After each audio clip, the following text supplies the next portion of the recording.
Welcome into the Rounding Third Baseball Podcast World Series edition. So we're just going to be on tonight chit-chatting about baseball, the World Series, obviously the game. If you want to come and join us at any point in the show, you can message us. We'll get you the link. You can come on and talk to us about the game, whatever's happening there.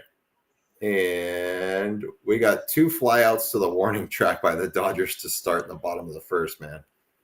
Whew. At the start, two balls that were hit both could have been home runs in a lot of other places.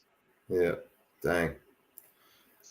But yeah, I mean, from our show Monday, we said Yankees in 6. Are we changing our mind a little bit with the passing of Fernando Valenzuela? Does that put a little bit of extra kick into this Dodgers organization, or do you think it changes much? No, I don't. I mean, I don't think it changes much. I think it definitely gives a little extra motivation. But if these guys are the professionals that we think they are, they didn't need extra motivation. They're already ready to go and motivated to go win this game, win this series. And I think you look at the first inning, Flaherty was not terribly sharp. Cole has made a couple mistakes. It didn't leave the yard, lucky for him. And we've had a bit of an interesting start. Yeah. Absolutely. This is going to be a powerhouse of a series, though. Like, I know we said it on Monday, but it's as much as we didn't want to watch it, like, it is going to be pretty crazy. Yeah, I think this game is going to swing inning to inning. Yeah. You're gonna see a big mistake here. Ouch. Yeah. That was not well played. Look at Freddie get to third on that ankle, dude. Look at him hobbling. He'll need to sit game 2 after that run. Nice. Yeah, Verdugo butchered that one bad, and he knows that he overplayed it and then slipped.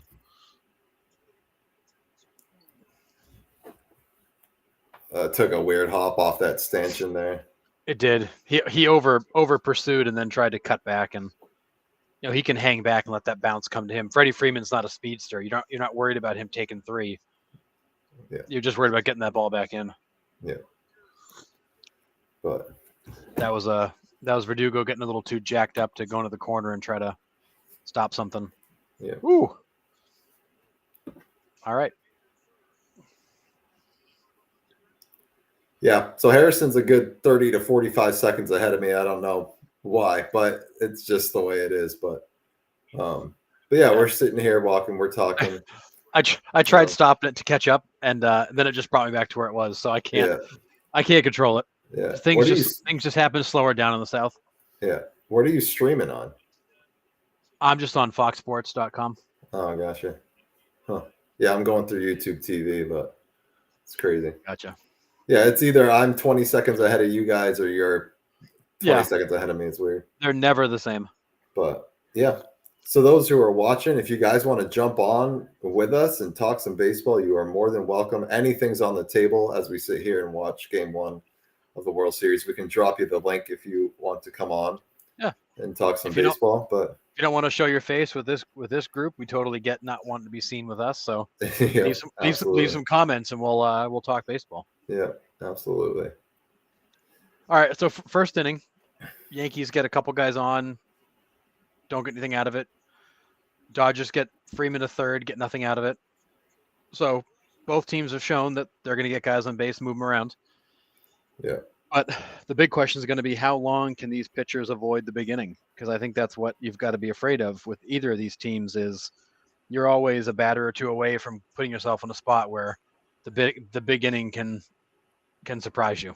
Yeah, well, with a couple of strike calls from that umpire to bail him out, that's going to be helpful to the pitching staff. But yeah, that first, like I told you, that first called strike on Jazz Chisholm, that was horrendous. That thing was 6 inches off the plate, and then strike 2 to Stanton was 3 inches off the plate inside. Mm-hmm. It's a interesting strike zone tonight. Well, and what I don't understand is that so we talked about it during the was it the Guardians Yankee series that you had the home plate umpire that had like he missed 20 something calls. Yeah, it was bad. Not he was like ranked 63rd out of 90 umpires. Yeah, Like how does that guy get a playoff assignment 63rd? Like yeah, because I thought they gave these playoff assignments out based on your performance, not like right. picking names out of a hat. Well, that's because I said I commented. I was like, I think because the 60-second guy wasn't available.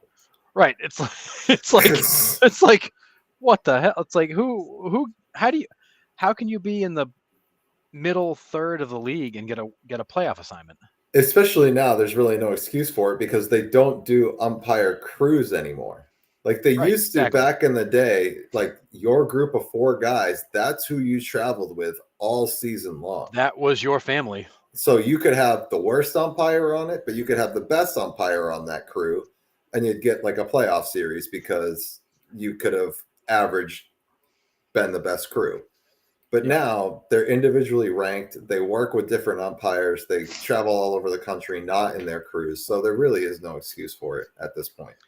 No, you should be picking the top umpires go, and that's it. I mean, it's not like these are NFL officials that like have other jobs and can't necessarily like drop everything to pick up extra assignments, but these are professional full-time umpires. Like this is your job. You get a playoff assignment with a little bonus, you're going. Yeah. You are for sure going. Rizzo Bunton. Weird. Yeah. I don't think he's fooling anybody, just for the record. And they are shift over a little my bit. feed keeps freezing, so I don't know I don't know what's going on. Rizzo just swung at one in the dirt. Maybe we'll get caught back up. Maybe.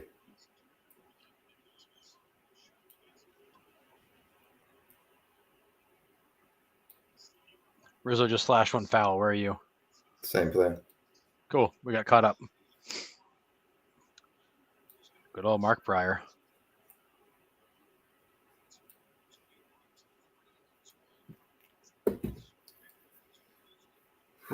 Thought that was going to be called a strike after that one to Jazz. Oh, see, you're back ahead of me again. He just slashed another one foul. So, wrong one. You're still Never ahead, mind. Yeah. Never mind. But yeah, crazy. Oh, sorry, I'm freezing again. Yeah. I'm sure they've got all kinds of like hundreds of thousands, millions of people trying to watch this online. Right. And it's just going to like probably end up crashing.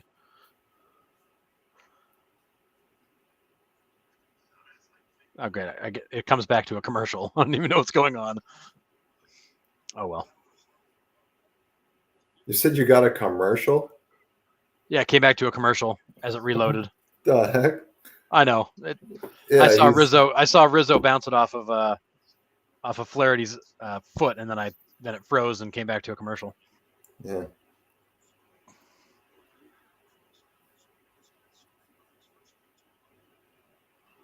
I feel like Volpe got kind of a bad rap this year. I think he's a good young player that I think Yankees fans expected too much out of. For kids 23 years old. Is he a finalist for a Gold Glove again this year? Because he won one last year. I think in his rookie year, he won one. Did you see that Francisco Lindor is not a finalist for a Gold Glove? Yeah, that's crazy, man. I mean, he's got the second best defensive run saved in all of baseball, but let's not put him on the Gold Glove list. Yeah, I don't understand that. Flaherty's throwing a lot of off-speed stuff tonight. He's got to be really careful not to hang him. He hung another one to Volpe that if Volpe had not jumped out at it, that would have been an easy one to launch. Yeah.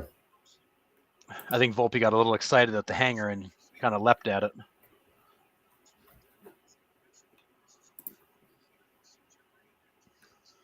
So let's see. Who are your Volpe is, yeah. So it's Rocchio from the Guardians, Volpe from the Yankees, and Witt Jr. Okay. I mean, he's very good defensively. Yeah.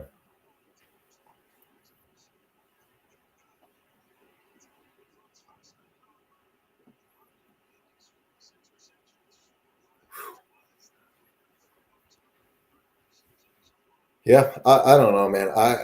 I know we picked the Yankees in 6, but I keep going back and forth. This whole past week, I'm just like going back and forth on it. I really don't. I mean, this series is such a coin flip. Like, it's just such Yeah, a coin flip. I mean, either team could come out and rip off and take this thing in 5 games. yeah, It could also be a 7-game, battle to the slugfest. death. Yeah, I don't. It's if one of these lineups gets hot, if one of these pitching staffs gets hot, the other team is going to be in trouble. yeah. But I feel like they are evenly matched. They play a similar style of baseball. They've got power up and down the lineup. I don't I don't know what to expect. Yeah. I look at the Dodgers. They're coming into the series with 3 starting pitchers and a bullpen. And if there's any weakness for the Dodgers, it's the pitching. They've lived with bullpen games for the postseason, and that works against the Padres. And it didn't really work against the Mets. They hit the bullpen pretty hard. Yeah. You can only live like that for so long. And I don't know when that's going to run up. Who do y'all got in the chat? Let us know who you got winning this series, because I'm curious what the general consensus is. I think Vegas said the Dodgers were the favorite. The Dodgers are favorite. They were favored. Is that because they're just home team? I mean, I think there's a certain level of it that's home field advantage related. It's like in football, you kind of automatically get 3 points because you're at home. right. I think there's already a built-in advantage to being home. But I do think that the way the Dodgers have played, a lot of people believe that although they're not at full strength, they can pull it off. Yeah, I agree. And there's no reason they can't. They just, they've got to get good pitching. They've got to get timely hitting. They haven't had a problem scoring runs, but they also haven't faced, this kind of team yet either.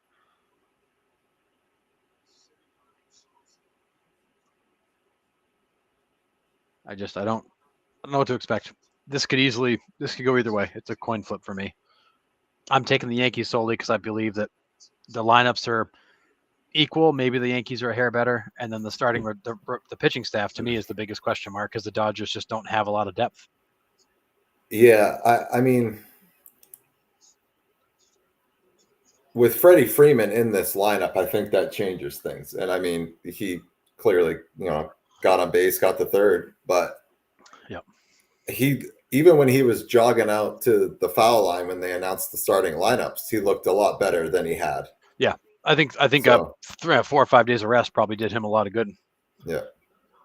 So if you got his bat there, I think they're going to be all right. But yeah, I don't think the lineup's going to have any trouble scoring. I think that the difference for me about those lineups is the bottom of the Yankees lineup, to me, has a little bit more thump than the Dodgers bottom of the lineup does.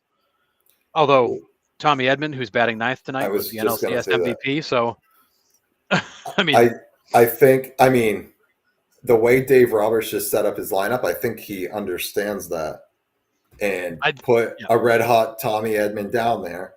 And you got friggin' playoff Kike Hernandez in there. Like, I mean, get out of town.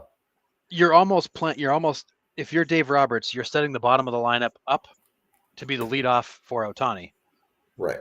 So you want 8 and 9 to be guys that are going to get on base so that Ohtani gets up with guys on base, because we've seen what he does with runners in scoring position. His batting average is just unreal. Just runners on base, period. He was runners on base, period. He hit freaking 800 at one point in the Mets series. Yeah, I think he was like 18 for 21, I believe, with runners on base. It's insane.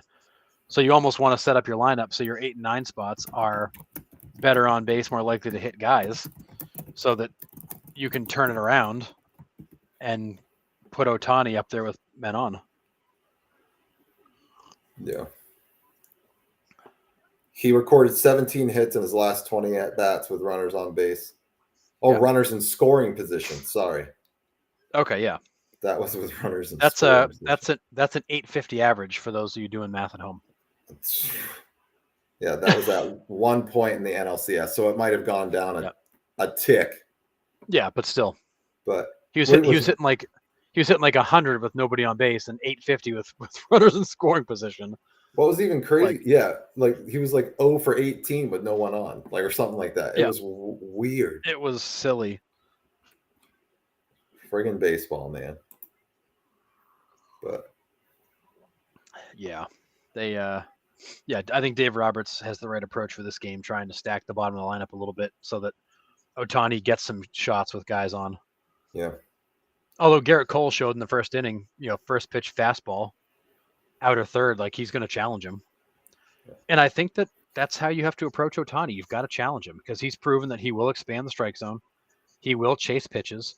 He can get beaten with a good fastball. He's human. right. But when you just like nibble, that's when you get in trouble with him because then he ends up in a 2-0, 3-1 count, and now he's sitting. Just sitting. He's just dropping and driving something. Yeah.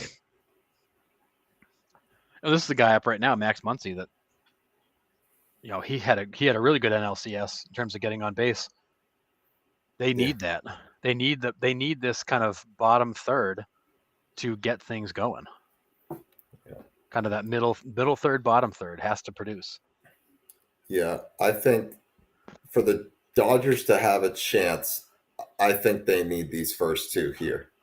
Because the way the playoffs are set up with a 2-3-2, like if the visiting team splits one, they just completely flip home field advantage. Like I think a team should have a choice. You know what I mean? Like, hey, if I have the better record, I want to start on the road, so I have the 3 middle games at home. Or, Yeah, totally. Or is it hockey that goes 2-2, 1-1-1? I think they do that. I think they go 2-2, 1-1-1. I mean, I almost like that format too, but I mean, obviously really tough with, the two teams that are almost the furthest apart. Right. I mean, these are not short trips. Right. I mean, you either got the Miami Marlins and Seattle Mariners would be the furthest cross country World Series, but yep. I mean, can't get much further than LA and New York. And I think a sport like hockey, you can do the 2-2, 1-1-1 because you're putting off days between games. Baseball, you don't do that because you don't put off days between games. You play back to back, then get a day off. You play 3 straight. Right. Get a day off, go back to back. Yeah. Happens a lot faster. So I was thinking, remember how they had to cram that doubleheader for the Mets and the Braves in on that Monday? Yep. In order to start the playoffs on time. And then they gave these guys a full week in between the CSs and the World Series. Yeah, the Yankees had 5 days off and the Dodgers had 4? Yeah. What? Woo. What are they doing? They couldn't have pushed all the playoffs back a day. No, apparently not. And made up that time instead of trying to cram it all into that day. It doesn't make any sense to me. Well, and baseball is a sport where 4 or 5 days off is not necessarily your friend. I think in some cases it's going to be good for them. I think giving Freddie 4 days off was good. I think giving these pitchers 4 days off was good. Although the Dodgers left Evan Phillips off the roster because he hurt his arm and he could not go. But they were able to take that time and they were able to put Gratterall and I'm blanking on the lefty's name on the roster who weren't in last round. Bonda, right? Anthony Bonda. So they were able to swap a couple new guys on, and because they were able to get a couple extra days to get healthy. So there's pros and cons to that break. Yeah. Right, and I totally get Craig, that. You're right. I get that. Yeah, they don't. Yeah, they do not want the competition in the NFL. You'll lose every time if you're going against the NFL. Yeah, and we talked about that on Monday. Yeah, we talked about that on Monday. They set it up so they can avoid Sundays because they don't want to go up head-to-head against the NFL. Which I totally get that. But you could have started the series. You could have done something different. You could have, started on different days and broke it up differently. But I don't. I think MLB is trying to make sure these teams can put the best rosters on the field, so they give them a couple extra days to let guys with nagging injuries get healthy and just give these guys a breather. This ump is all over the place. Dude. It's a mess. It's a mess. You don't know what he's going to call. That ball was that 2-0 pitch was practically right down the middle. Yeah. Yeah, even Garrett Cole just kind of stood there like, what? That was the same exact place. Yep. The 3-0 pitch. Wow. Yeah, I don't I don't know. I don't know. Do So you got think the bottom of your lineup tonight for the Dodgers? You got Smith, Lux, and Edman. Will Smith finally showed signs of life at the end of the NLCS. Lux has not done much. Edman was your NLCS MVP. So I think you're right, Nick. I think Roberts is building the bottom of the lineup to turn it over with guys on. Yeah. I mean, and it's great that you can put somebody like Tommy Edman that batted in the 4-hole. I mean, it obviously helps getting Freddie Freeman back. But well, yeah, I mean, he wasn't hitting there because they wanted him to. He was hitting there because they needed somebody, and he ended up having a great series and was just absolutely hot. Yeah.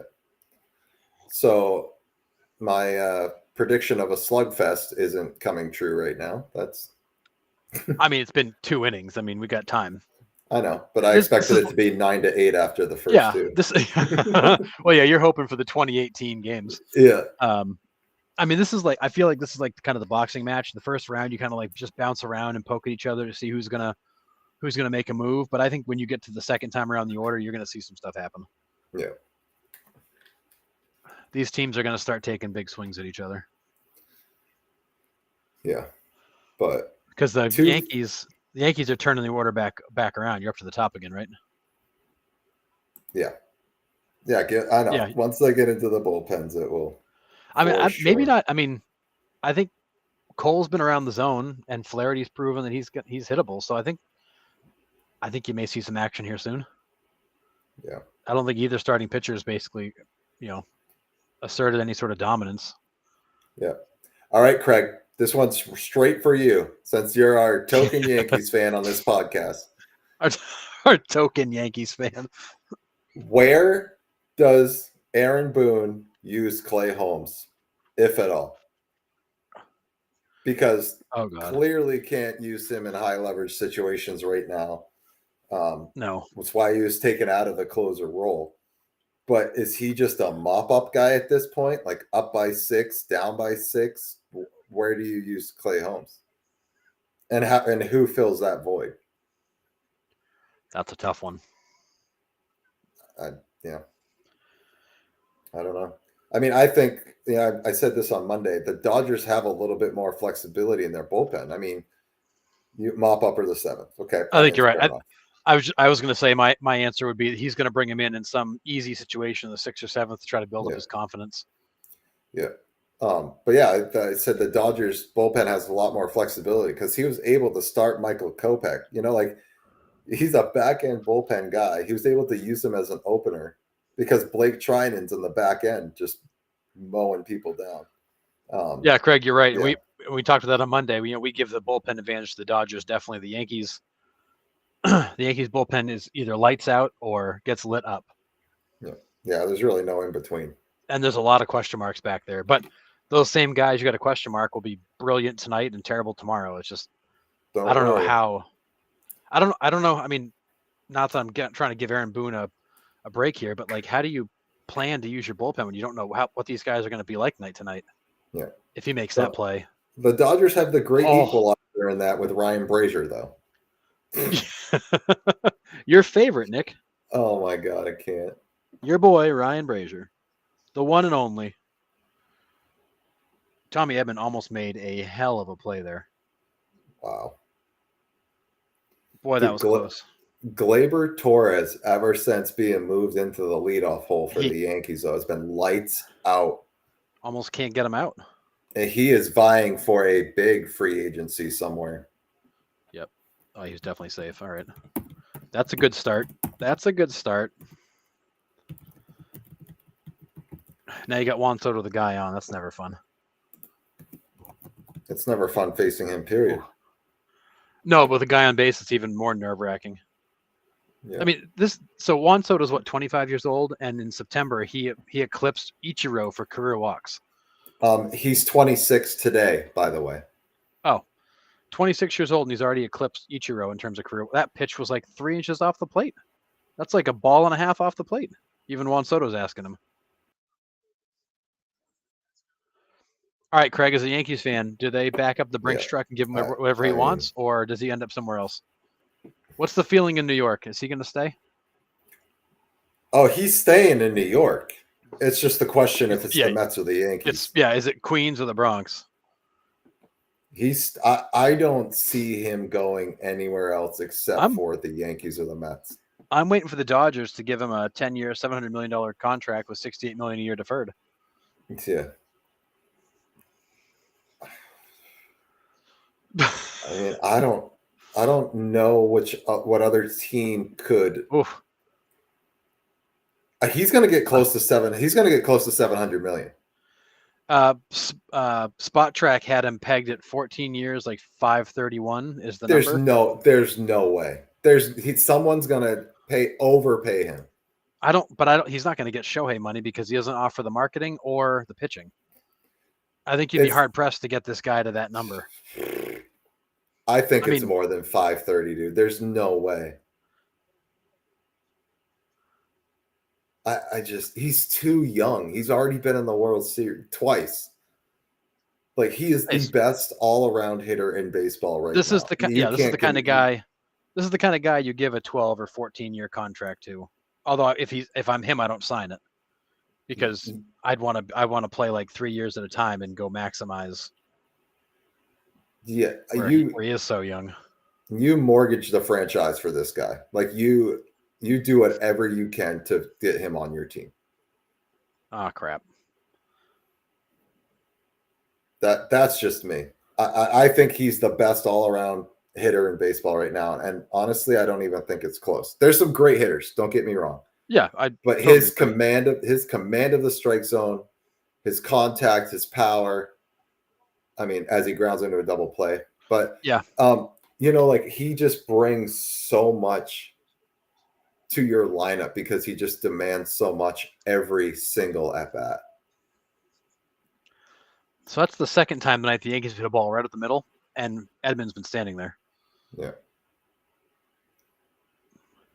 I mean, don't get me wrong. Shohei's great. Freeman's great. Betts is great. Judge is great. Don't get me wrong. But I would take Soto over those guys, I think, at this moment because of his age. And if I was starting if I was starting a team tomorrow and had to take one guy first pick overall, it'd be Soto. Yeah. And I don't think I'd even think about it. I would just pick him. Yeah. Acuna was on our list last year, but as proven, like, I know they're ACL tears, but he can't stay on the field. No, he's missed too many. He's missed a lot of time, and he misses huge chunks. Bobby Witt Jr. is a close second for me, but just because what he brings defensively and the position he plays, and Witt's going to be a superstar for forever, for his career. Yeah. I don't know. I mean, Soto's just so intimidating in the box. Agreed.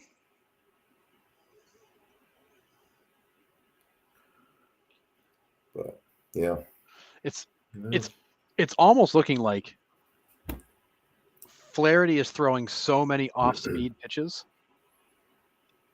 that when he does throw a fastball, they're like almost surprised by it. Yeah. Like Judge got a mistake 94-mile-per-hour fastball at the letters and hit it and fouled it off late. Yeah, he was late on. Almost surprised he got the fastball. It's like Flaherty's chosen to pitch backwards tonight just to try to get these guys off balance. Which maybe that's the approach against this Yankees lineup is you got to pitch them backwards. Yeah.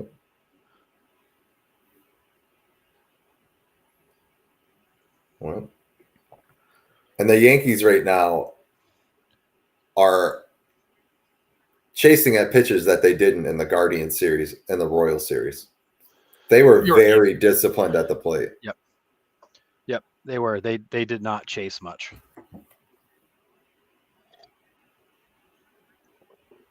They did not chase much at all.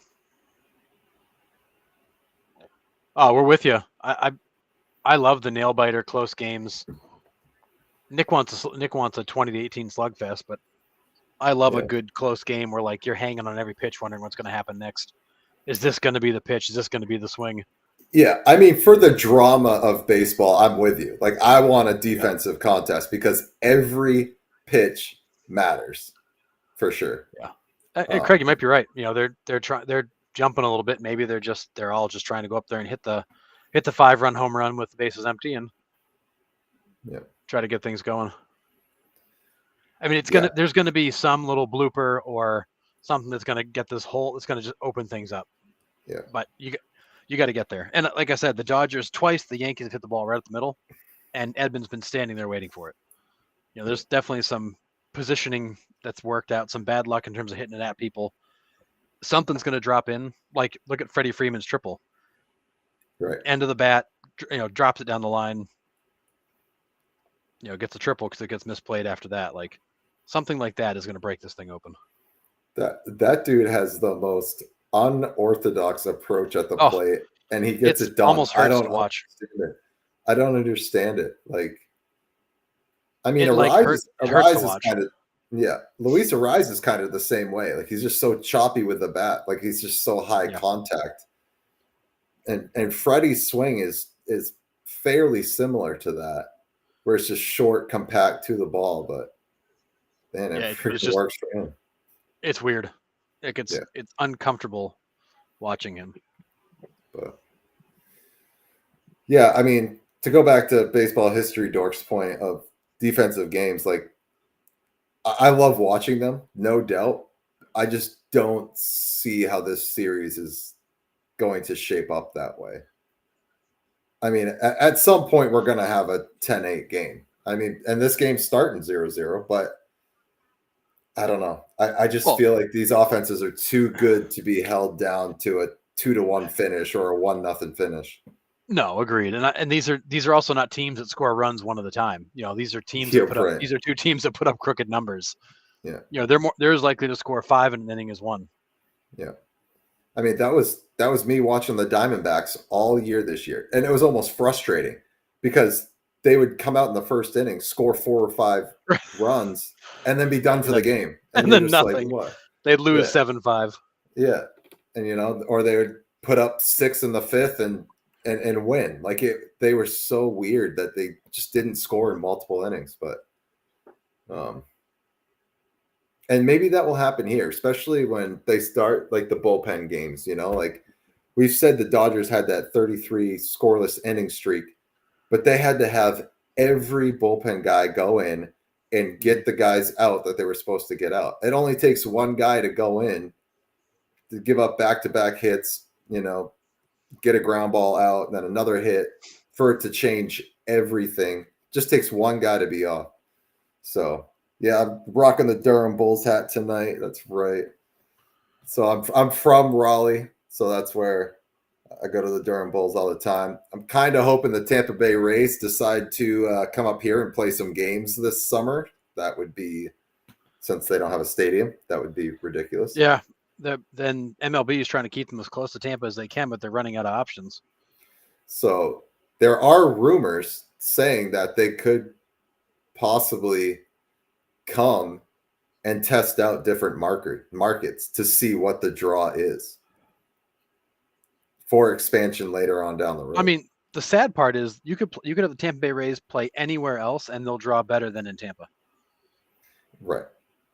That fan base, because of the location of the ballpark, doesn't care.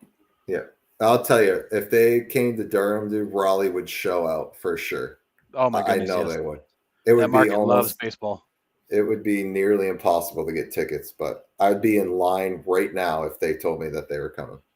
Yeah. No, the Carolinas love baseball. That'd be big down there. Just don't put them in Charlotte, please. Don't do it. I know that everything just automatically goes to Charlotte because it's the big city, and they stink. All the franchises that go there stink. I don't know. Yeah. Keep them out of Charlotte. But I don't know. It'll be interesting to see. I mean, the Panthers had a few seasons, right? Panthers had a few. The Hornets in the 90s were good, but that's it. Ever since, they've just trash. Yeah. You got your Canes. Yeah, and the fans are rabid about the Canes. I mean, they're out there tailgating at 4:00, like it's a football game. It's the Caniacs is definitely a real thing. Like it's bonkers. It's so cool. And they would do the same thing for baseball, no doubt. I know they would. but Raleigh has the infrastructure to hold it. Charlotte's a mess when you get downtown. And for like 40,000 people to go in there, every night of the summer would just be a mess. But I don't know. We'll see. I mean, it's still 3 or 4 years down the road for sure. But yeah, well, they're talking 2029. They want to make a decision. Then you got to build a ballpark. It's 2031, 2032 before a team plays. Right. Yeah, so we're still 10 years out. Yeah, you're 8 to 10 years away from seeing baseball in a new market.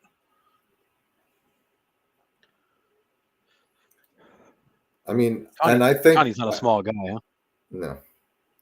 I think by that time too, with the expansion, you'll have the talent to have those teams be competitive too.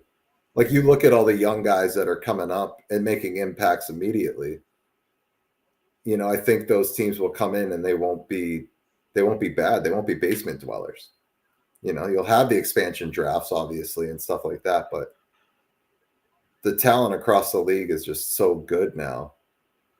Well, I feel like right now you've got, like you said, so much young talent, but you've also got AAA teams like, look at the Orioles AAA system or AAA team. Half that team could be in Major League Baseball right now. It feels like. Yeah, I'm totally with you, John. I don't think Charlotte needs all four for sure. No, I mean I think the Carolinas do, but it doesn't have to be in Charlotte. No, I think baseball would do well down there. You've already got hockey. You've already got football. Yeah. Baseball in the Carolinas would do really well. Are they which you talking about the Carolinas, John? Yeah, I mean, there's no doubt in my mind that they would draw. I don't know exactly like how big the market is. But... Yeah, I want to say Raleigh Durham was like 1.3 million, which was bigger than Salt Lake City, which is where they're considering. Ohtani, good night. Yeah. Ohtani swung it. That thing was in the dirt. Again, you can get him. He will expand the zone. Yeah. But you've got to attack him. You cannot nibble and put him in a good hitter's count.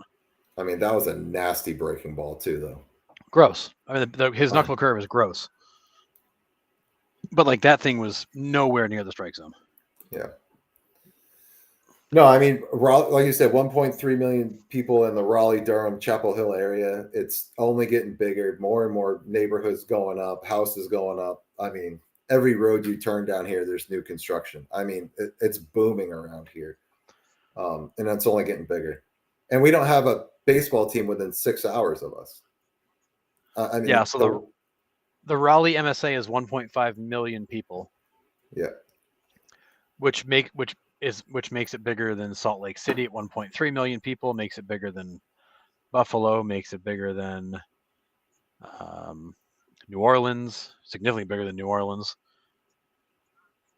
And not far behind markets like Jacksonville, Cleveland. Yeah, so Canes... Milwaukee's the same size, to give you an example. Yeah. So the Canes are in Raleigh. And Charlotte is 3 hours west. So I mean, they're not really that close. They're not. Carolina's a very wide state. Yeah. North Carolina, you can there's a lot of side to side there. So so that's why I would want the baseball team in Raleigh. Then you have 2 and 2, and 3 hours apart. But downtown Charlotte's a nightmare. I've never been over there for a football game, but everybody that I talk to say it's ridiculous to try to get in there for a Panthers game. I mean, maybe not now because they have like 10 fans that go to the games, but yeah, because they haven't been good in a long time. But yeah, the way they have the Canes set up, it's incredible. Like PNC Arena sits on the top of a hill. The parking lot's a 360 around the whole thing, and they just funnel people in, funnel people out. Game over. Yep. Like you're out of a Canes game in 20 minutes tops. Yeah. Yeah, it's well designed. Yeah. You go to a Red Sox game or a Bruins game or a Celtics game in Boston, it's a freaking nightmare to get out. Yeah, you park an hour and a half outside of Boston and you take the T in. That's what you do there. Yeah, and then you still wait an hour to get a T out. Yeah. But yeah. So I think Raleigh would be Charlotte. Yeah, Charlotte is a is a good size market. Charlotte is 2.8 million. So relative to Raleigh, it's almost twice the size of Raleigh. So yeah, Charlotte's a good size market. It's number 22 in the country. Yeah. So yeah, Charlotte is a big market. I wonder if Nashville is going to come back into the fold at some point, though. I mean, I don't think Nashville's done. Yeah, I don't either. I mean, Nashville's another one. It's here's Nashville, 2.1 million. It's number 35 in the country. It's a bigger market than San Jose, Milwaukee, Raleigh.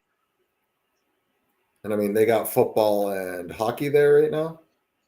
Yeah, they got the Predators and they got the Yep. Who the hell am I missing? Oh, Titans. Thank you. Goodness gracious. Yeah. But yeah, from all talks, like it was the Nashville Sounds a couple of years ago. That's what they wanted to do it, but yep. I don't know. Yeah, I feel like you're gonna end up at some point you have to put something in that Nashville area because Nashville also starts to creep in and pick up activity across the border. You start to creep into like Louisville, like there's other markets that start to become relevant there. Yeah. Yeah, I'm with you here, Forrest, for sure. Like I don't want them to be just called the Carolina Hurricanes, the Carolina Panthers. No. Like, give me a specific name, like the Raleigh whatever, or even the North Carolina something. Like be specific. I don't know why they lump the South Carolina and North Carolinas together. I really don't. Well, because they want to capitalize on the entire fan base. They want to draw the South Carolina fans in and make them part of the market. It's the same reason we have the New England Patriots. They want to encompass the whole region. Which I get over in Charlotte because you're closer to South Carolina. You're just over the border. Yeah, you're just less than an hour over the border. Yeah, Raleigh's a good distance from South Carolina. Yes. Like Raleigh is like right in the middle of the state. So I don't know. Yeah, but I hate the generic Carolina. I do. I hate it. But yeah, I know why they do it. It's the same reason we've got the New England Patriots. Like, it's it's kind of a a junk name, but it is what it is. Or the Los Angeles, California Angels of Anaheim. Yeah, we're talking about these markets, and Nashville's 2.8 and New York City 19.5 million. Is that big or something? Yeah, Dodgers 12.8 or Los Angeles 12.8 million. Like these markets are so big. It's mind-boggling. This is like we are 3.5 innings into a snooze fest here. Yeah, somebody's got to do something. They haven't thrown a lot of pitches either. Other than the first inning, they've gone 1, 2, 3, 1, 2, 3. So Flaherty's given up 2 hits and a walk, struck out 3. You've got, and Cole has given up 1 hit, no walks, and struck out 3. Yeah. So we've had 3 hits and a walk. So four guys have gotten on base in 3.5 innings. Yeah. And an error. I feel like game 1 is always like this, though. It always starts off slow. Everybody's like, they're getting the nerves out. They're getting settled in. They're coming off a break. And then like things open up. Yeah. But it's like, this has been highly uneventful. The Yankees have taken some really bad swings and some really gnarly at bats, which they were not doing before. I did forget about the Memphis Grizzlies, but that is a great point. They went to Memphis and they didn't go to Nashville. I never even thought of that, really. Memphis is a little bit more west, right?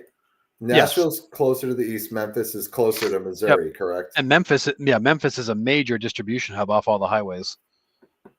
Gotcha. But Memphis is a metro of 1.3 million. Nashville is 2.1. So Memphis is the same size as Raleigh. Actually, it's smaller than Raleigh. It's about the same size as Salt Lake. But Memphis is the home to all of the distribution companies. FedEx is down there. UPS is down there. It's the kind of the distribution hub of the East Coast. Well, I mean, it's kind of right in the middle of the country there, so it kind of makes sense. It is, and every freaking highway seems to run through it or nearby it. Yeah. But yeah, that's a great point. I never even really thought about that. But and Memphis was the first one to go there, right? To go to Tennessee? Or did Houston move to Nashville before? Oh. Because the Oilers moved to Nashville, but I don't remember who went first. Wait, the Oilers moved to Nashville? Yeah, so the Houston Oilers went to Tennessee, became the Tennessee Oilers for a season, and then switched to the... Oh, that's right. Which sport moved to Tennessee first? I thought the Canes ended up in the Carolinas. Oh, no, sorry, we're talking about Tennessee, and I'm sorry. I was like, wait, the Canes ended up in Carolina.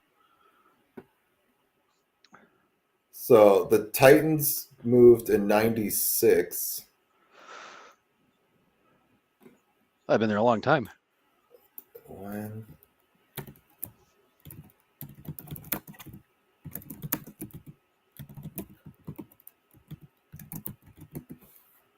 ...2001. So the football team moved first, and then the Grizzlies went to Memphis after.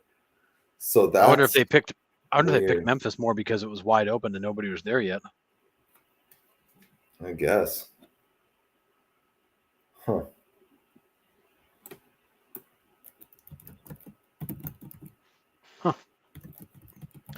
They would have thought first team in Tennessee would have, or you would have think if you're moving basketball, you would have gone to Nashville. Yeah. The other thing too is you typically see these teams end up in the same area because the infrastructure's all been put in place for it. You know, there's parking and restaurants and hotels, and like they've already come in and built out around it, so it's easy to just move right in. Okay, I guess my... So you are right on the money with why they went to Memphis. So they had bids from St. Louis, Louisville, Las Vegas, New York, Anaheim, San Diego, but ultimately decided on Memphis because FedEx was pledging to donate $250 million to build a new arena if the team moved to the area. So you were like right on the money with that. So they got help. Interesting. What? This makes me very upset. Yeah, I know. I'm turning the game off. I don't care anymore. That makes me completely upset. Because everybody's waiting for Shohei to steal a base to get their taco. Who?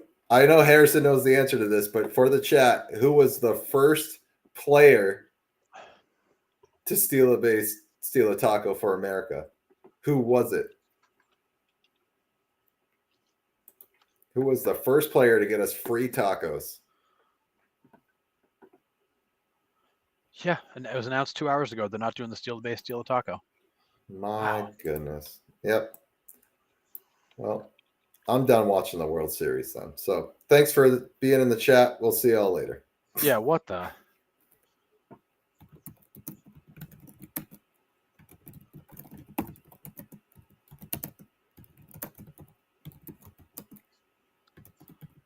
That's crazy.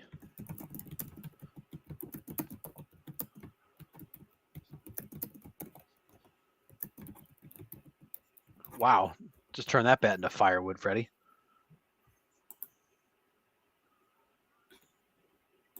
I wonder why they called it off. I don't know.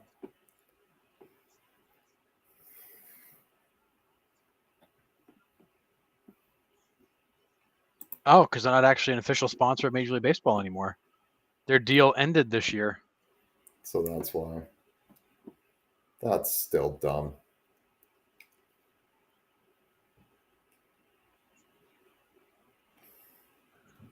That's the second one he's gotten off the end of the bat right there. I know. That was rough. It's his right ankle, right? Correct? I believe so, yes. Wonder how much torque he can actually put on that front leg as he's broke his bat again. Freeman broke his bat again. That's 2 pitches in a row. He broke his bat. Freeman just ran by the mound. It looked like he took to Garrett Cole and said, "Cut it out." he broke his bat. So, question for you, Nick, about the steal a base, steal taco. Yep. You asked Chad about who the first one was, but do you know who the only 2-time steal a taco player is? The only He's playing in this game. 2-time. There's a 2-time steal a taco person, and they're playing in this game tonight. It's got to be Mookie. It's Mookie. Yeah, 2018, 2020. You got it.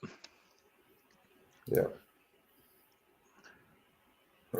Yes, we're Forrest. We're on the same page, dude. Absolutely. Yeah, I don't care. Yeah, they should run. They should run their own ad campaign. Yeah, absolutely. Don't take our traditions away. Come on now. I know, seriously. Because that started in, was it 2007, 2013? When? Yeah, it was. Well, Ellsbury was the first one in. Well, you just gave away the answer. Nobody was getting anyways. Yeah, that's fine. No, 2007. 2007. Jacoby Bellsbury is what we. Yeah. Jacoby Bellsbury is what we called him. John, thank you for your service, Mookie. Yeah. Now, can I be honest? I don't think I ever went and got the free taco. Disclaimer here: I've never eaten Taco Bell in my life. Oh my goodness, I eat Taco Bell like once a year because I'll have to have it, but otherwise I will drive by that place and never think of it. I've never ever had Taco Bell in my life. I don't know why. That is weird. I think it's kind of the same thing as like fast food fish. I just don't do it. It's not worth the risk. Not worth the risk to me. Fast food. Is that like gas station sushi? Fast food fish? Exactly. Yeah. No. Oh, that's terrible. Like people love the McDonald's fish fillet, but something about that, I'm like, no thanks. Well, I mean, it's only like 5% fish, anyways. Well, facts, but yeah. I used to when I was traveling around the country in distribution, I had a guy that worked for me who had a 50-mile rule. No, sorry, 100-mile rule. He would not eat seafood if he was more than 100 miles from the ocean. Because he's like that. Because that stuff ain't fresh. Right. Like it's been shipped around, and I ain't touching it. Yeah, absolutely. I was like, that's fair. Man, 4 complete, and we haven't seen many balls leave the infield. 4 complete. Yeah, 4 complete. That's been a snooze fest. Wow. Have they announced pitchers for tomorrow? Obviously, Rodon. Are they going? They have. It's Rodon and Yamamoto. Yeah. Yep, it's Rodon versus Yamamoto in Game 2, and then the Yankees announced the Game 3 starter, and it's who did they say it was? I'm pretty sure Game 3 for the Dodgers will be Buehler. Well, that would make sense. Although maybe it wasn't. Maybe the Yankees didn't announce. I'm trying to remember now.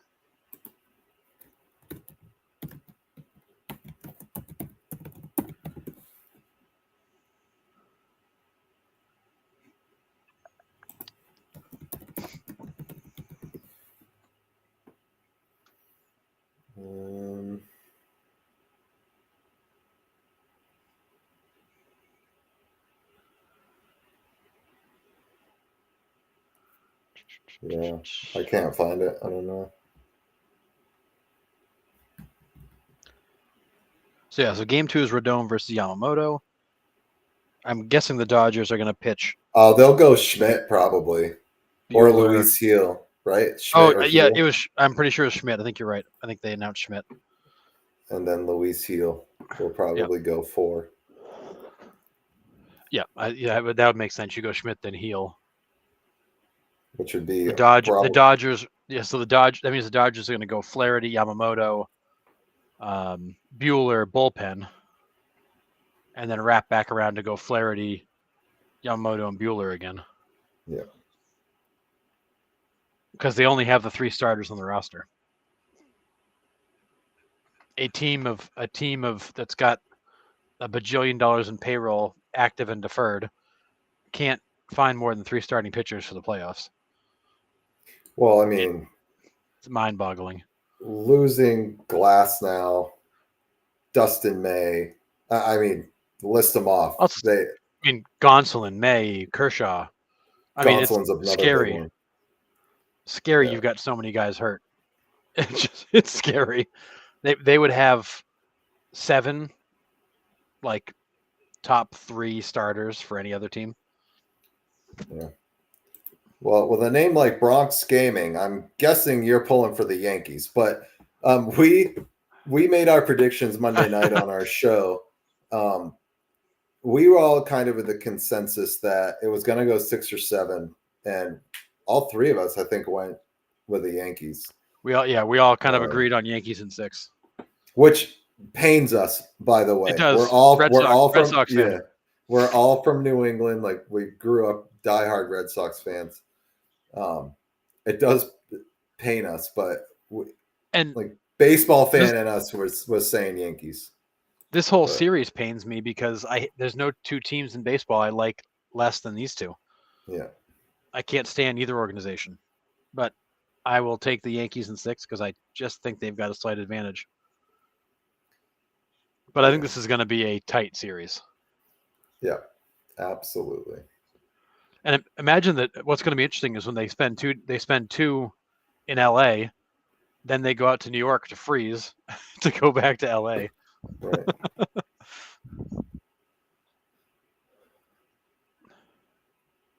Yeah, Flaherty looks he is absolutely just messing with him by throwing whatever he wants.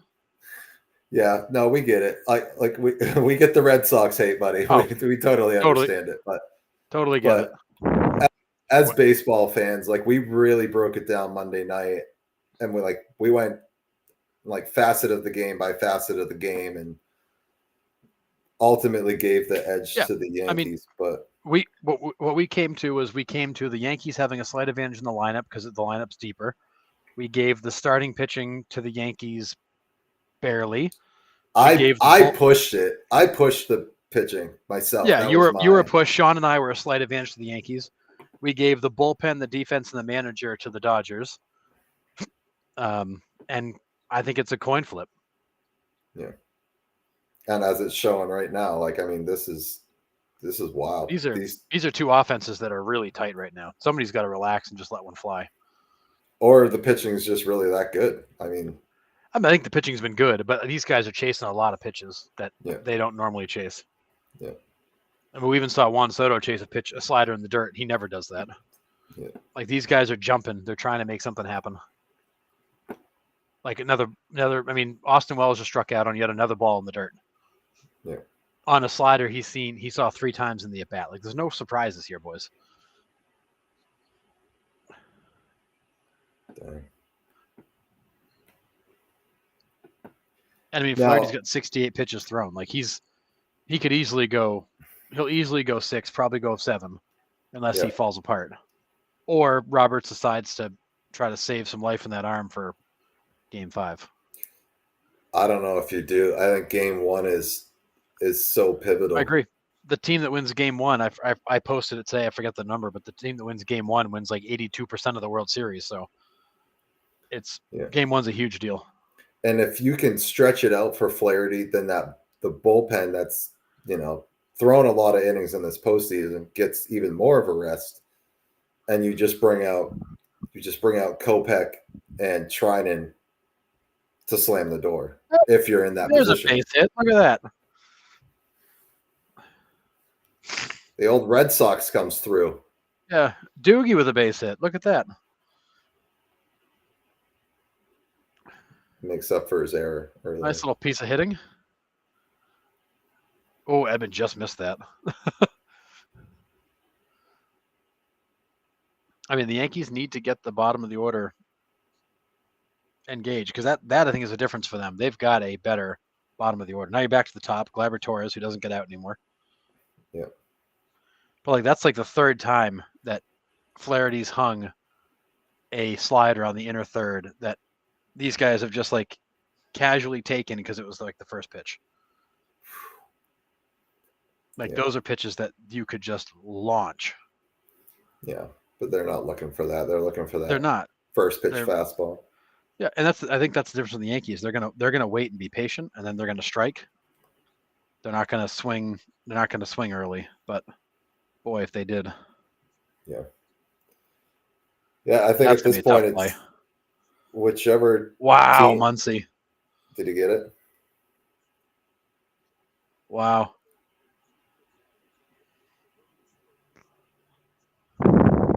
Good play. Yeah. Muncy, not known for his defense, has made some plays this postseason. Yep. Yeah. Right now, again, it seems like whichever offense gets off the snide here first is gonna. He's just throwing slider after slider after slider, and they're just chasing him in the dirt. Like it's coming. You can see the spin on it. He's thrown a bunch of them. Yeah. Everybody right now looks so freaking tight on both sides. I mean, just nobody. A lot of chase pitches, laid in a lot of fastballs. Like they're feeling their way through right now. Yeah. But I do feel like somebody's going to let one fly. There's going to be that one hit that breaks it open, and then everybody's going to relax, and things will start to happen. But boy, do they all look tight. Ooh, that's a good question. Which MLB player surprised you the most? Just in like this season? Ooh.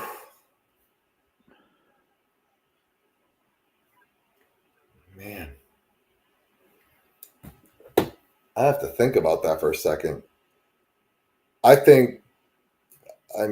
Jackson Merrill coming up and making the immediate impact he did for the Padres and some clutch home runs. I mean, that kind of surprised me. On the flip side, Corbin Carroll coming out so cold in the first half of his season kind of surprised me. So maybe not surprised in a good way, but surprised me in kind of a bad way. Chris Sale coming back from injury, having a Cy Young season for the Braves. Yep. Jaron Duran. Duran, yep. Especially, Scooble's a great one. Scooble's a great one. Yeah. I mean, Duran, after that play in center field, we said it last year on the podcast when he wrote him off. He lost the ball and then didn't make an effort to go get it. Actually, Verdugo went all the way to center field to pick it up and throw it back in. And there was just no hustle. And we're like, what is this kid? What is he doing? Like, we don't want that on our team. And then he goes out and has a season like he did. Like, I mean, Duran's a good one, but I mean, Scooble for sure. That dude was lights out. Yeah. I mean, Garrett Crochet was really, really good for a miserable team. Lawrence Butler for the A's. I love Butler. Love Lawrence Butler. I mean, Skane's coming up. As a rookie, I mean, Colton Cowser, who had a monster season as a rookie. Yeah, I mean, Skanes is a great one. Well, Wilyer Abreu for the Red Sox, who most people had no idea who he was until about September. Yep.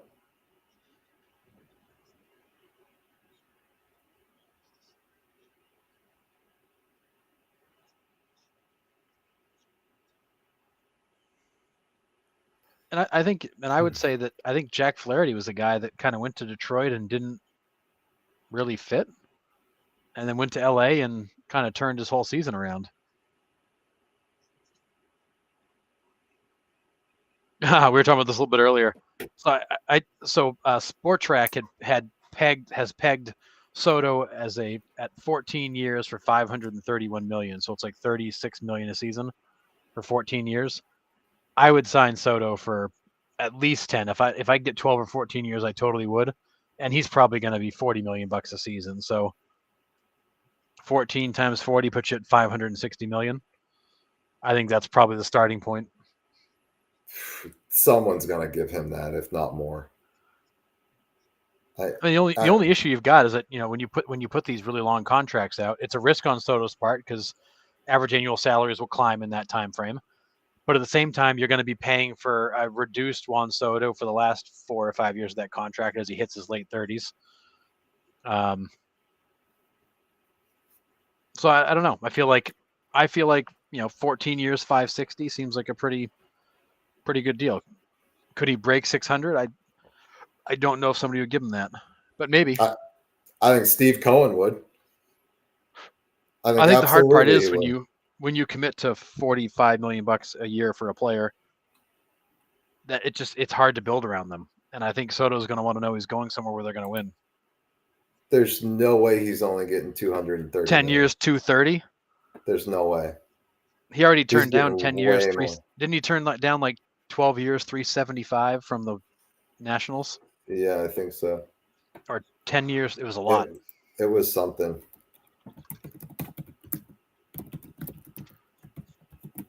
He rejected 15 years, 440. Yeah. Which would have been about $30 million a year. Oh, here's a big hit. It's in. Kike. Of course. Oh, he's at third. Triple for Kike. With one out. There's that might be the swing that starts to open things up. Soto played that terribly. He did. That was he took a terrible run at it.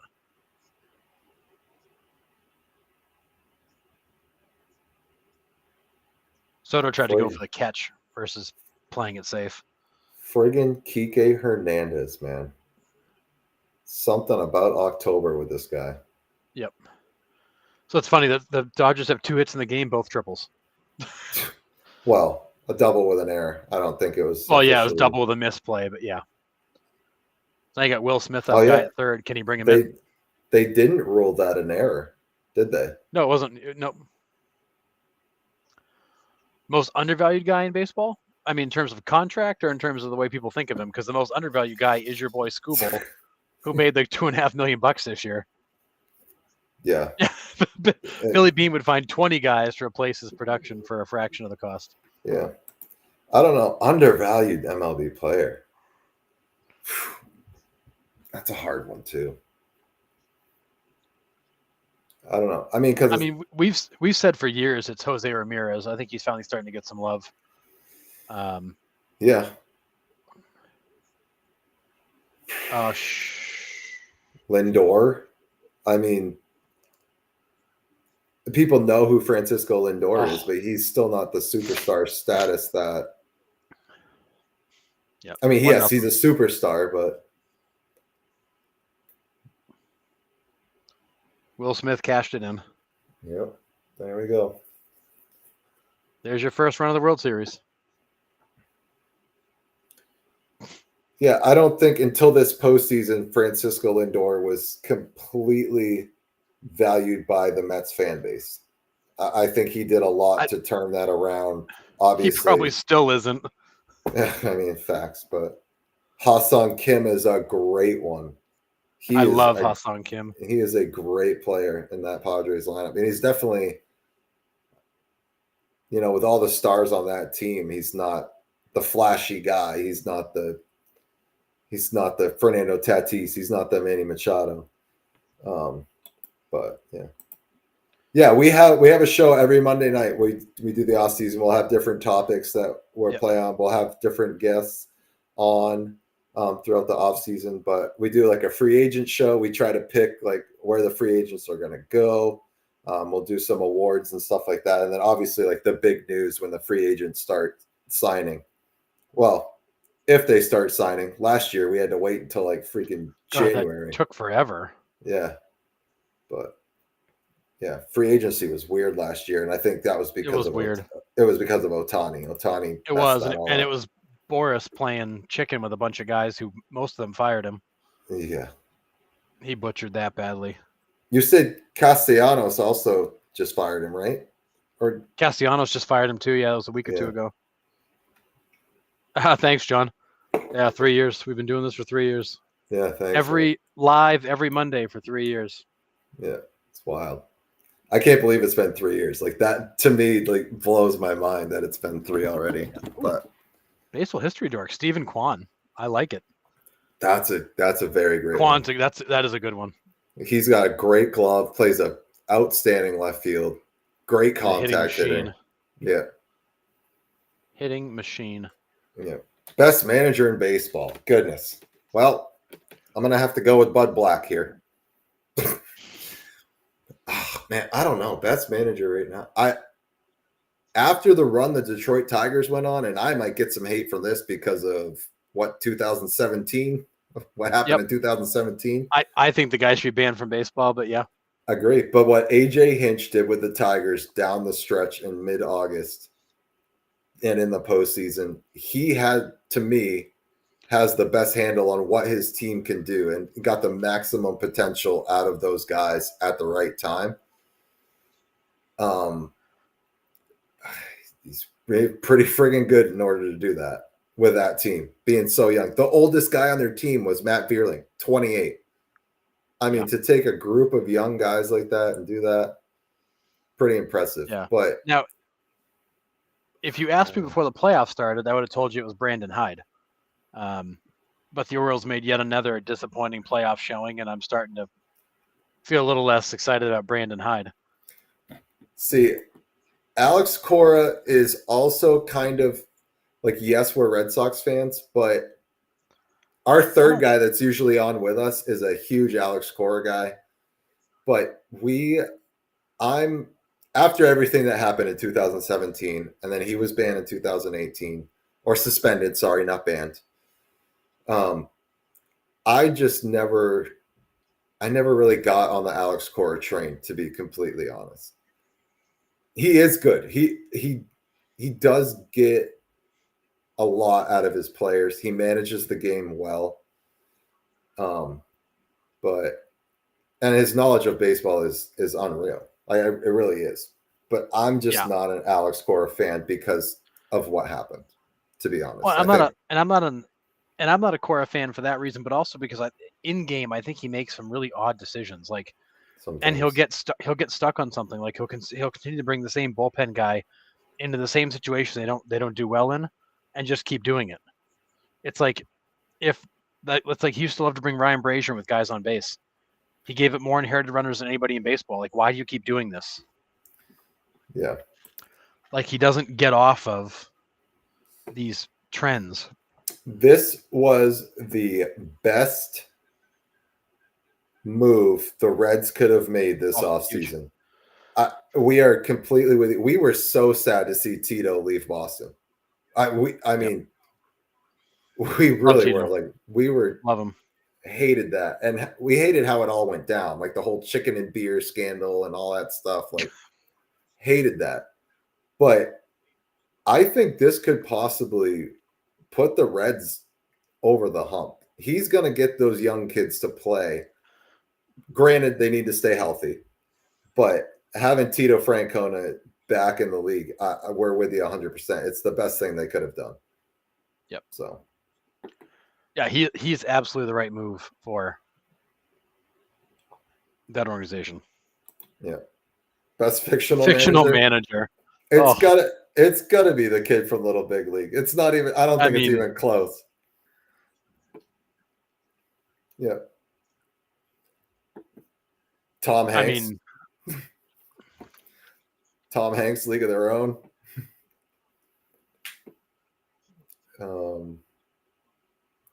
God and Hosa, you're in.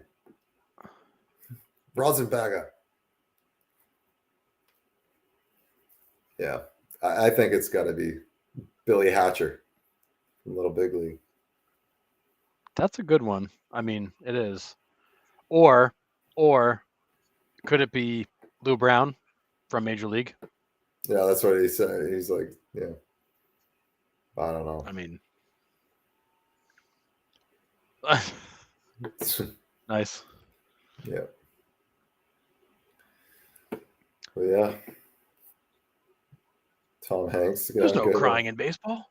Right. So good.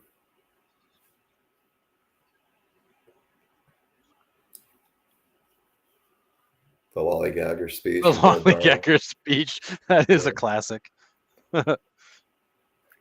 Oh, Soto with a laser beam. There we go. That's how we lead it off. Oh, Jake Taylor. Yep.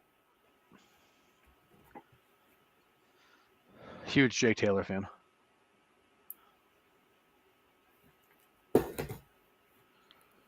Angels in the outfield. Another good manager. Yeah.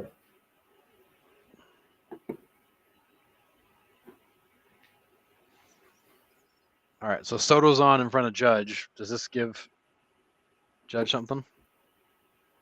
I sure hope so, man. Aaron Judge, 15 Ks and 33 at bats. Oh, that's good. So you're saying there's a chance he'll strike out?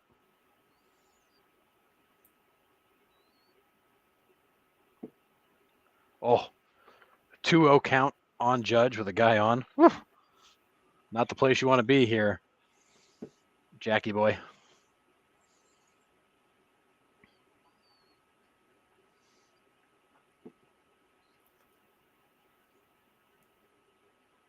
Leadoff guy What are you on. chasing?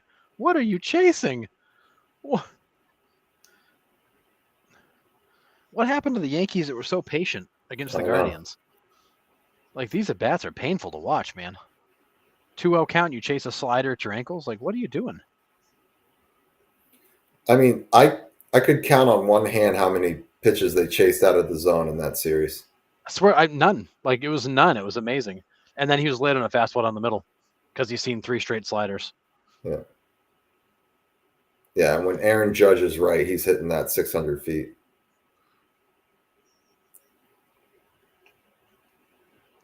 Name 10 players from the 2009 Yankees team. Not a Yankees fan, so I could probably name quite a few, though. Dude, I get the timelines all messed up for 2009. Well, it's 2009. You had A-Rod and Jeter on the left-hand side of the field. You had Posada. Was Robbie Cano still there? Probably. Matsui. Yeah, Brett Gardner was still there. He was there forever. Matsui.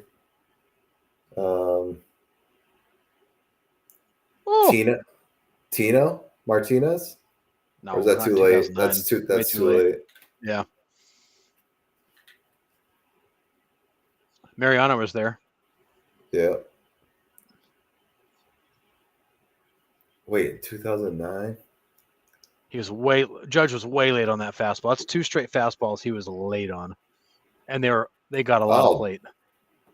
He was like the ball was in the glove before he swung. Oh, atrocious. Like yeah. No 2 straight fastballs he got blown away by. Aaron Judge he's just a black hole right now. And Stanton traces 2 straight sliders in the dirt. Oh.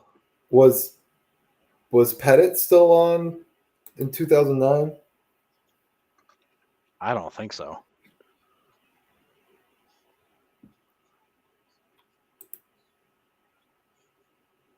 And that was back with. Oh yeah, he was on there. Sabathia. Yeah, Cano was still there. A-Rod. Teixeira was still at first. Melky, Johnny Damon. Teixeira. Oh, Shelley Duncan, one of my favorite trivia questions. Brett Gardner. Nick Swisher. Oh, yeah. Oh, my Lord. Is that going to stay fair? Oh, mama. 2-1. Giancarlo again. That ball was rocked. That was rocked. Holy cow. And he didn't even get all of it.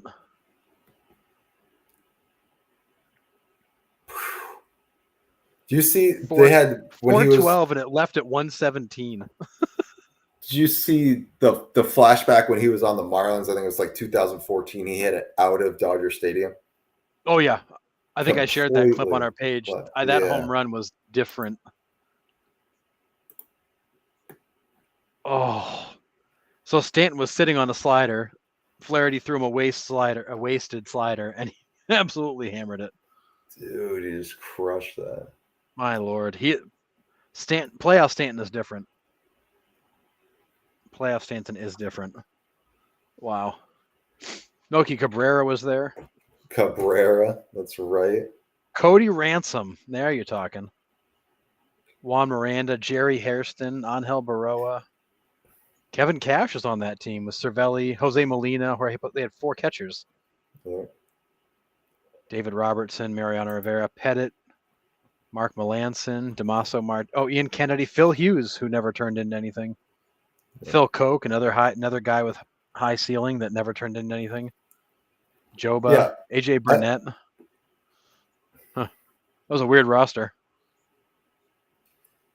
Yeah. Yeah. If the World Series you hit one like that, absolutely stand there and watch it for sure. Yes. You get a chair out if you want to. Like, I don't have any problem. Dude, if I even got a base hit in the World Series, I'd probably just be standing at home plate and staring at it. Like, I get thrown at it first, admiring my work. Exactly.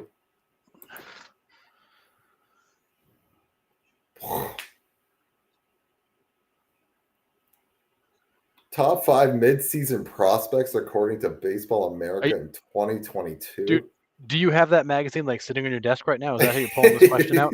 Yeah, for sure. Holy cow!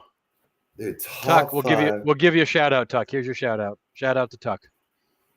Thanks for stopping by, Tuck. 2022. So they were probably rookies in 2023, I would guess. Yep. So like Corbin, Skeens hadn't even drafted yet. No. Maybe Corbin Carroll? Yeah, yes, okay. You got the magazine in front of you. Nice. I would guess Corbin Carroll. Ellie De La Cruz may have been on that list. Yeah. Bobby Witt? O'Neill Cruz might have been on that list. There's got to be some pitchers in there too, though. I'm trying to think of who. Strider? Or was he 21? I think, oh, boy. Yes on who? Like we threw like 5 names out there. Oh, yeah, sorry. Yes to who? I'm a baseball nerd. So are we for the most part. Yeah, no Ellie. Right, no Ellie. All right. Well, and Ellie was kind of a late bloomer, I think. But yeah, so I'd say no Witt or Cruz. Oh boy. So it's got to be Corbin, right? Corbin Carroll must have been on there. Yep. No Strider. Man. Yeah, Carroll was on there. All right, Carroll was on there, which makes sense because he's rookie of the year the next year. Was Jackson Churio on that list? Yeah, he was probably 12 then. He might not have been old enough for that because he's right. I mean, Volpe could have been on that list. Could have been. Riley Green? No, he was. I don't think Skeens was still at LSU. Yeah,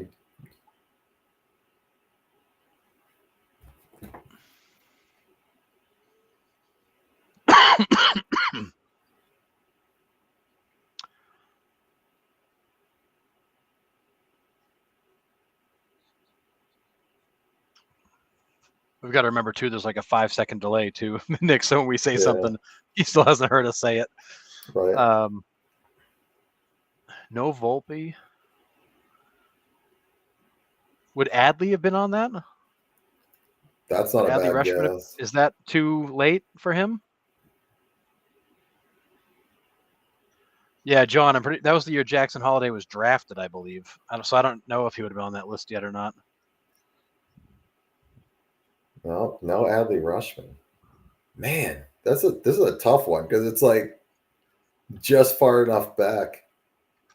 I know, and it's hard because like who they call out as the top ones never turn into anything.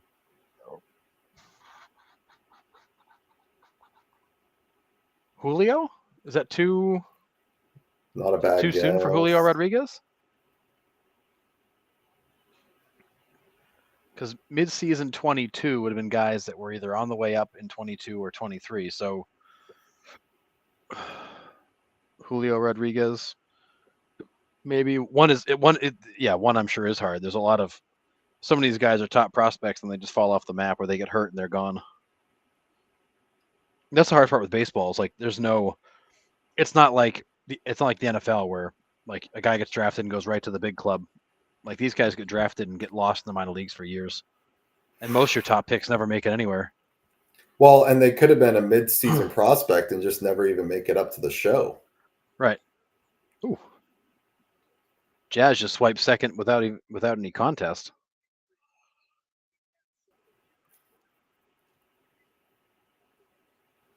Yeah, give us number one. Give us a please, hint. Because I just give us a hint first. Don't give us the full answer. Yeah, Just all right. give us a hint. Give us something. From 2022. Kyle Harrison from the Giants. Oh, that's not a bad one.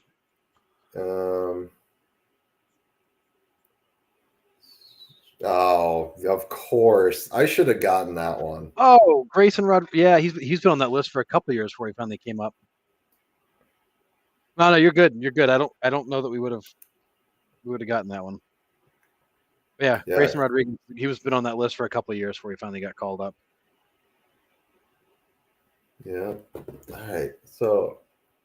Yeah, no Kyle Harrison. I mean. Yeah, no Kyle Harrison. Jeremy Pena. Nah, he was already up. He was already up. Well, no. In 22, he was up? Because the Astros won. The World Series MVP that year. All right. So he was already right. He was already up in front of because Correa had left. Yep. Oh, they're showing the clip of Stanton leaving the whole building in LA right now. Yeah. That thing was a bomb. Royce Lewis on that list? He was probably hurt for the third time. Yeah, probably.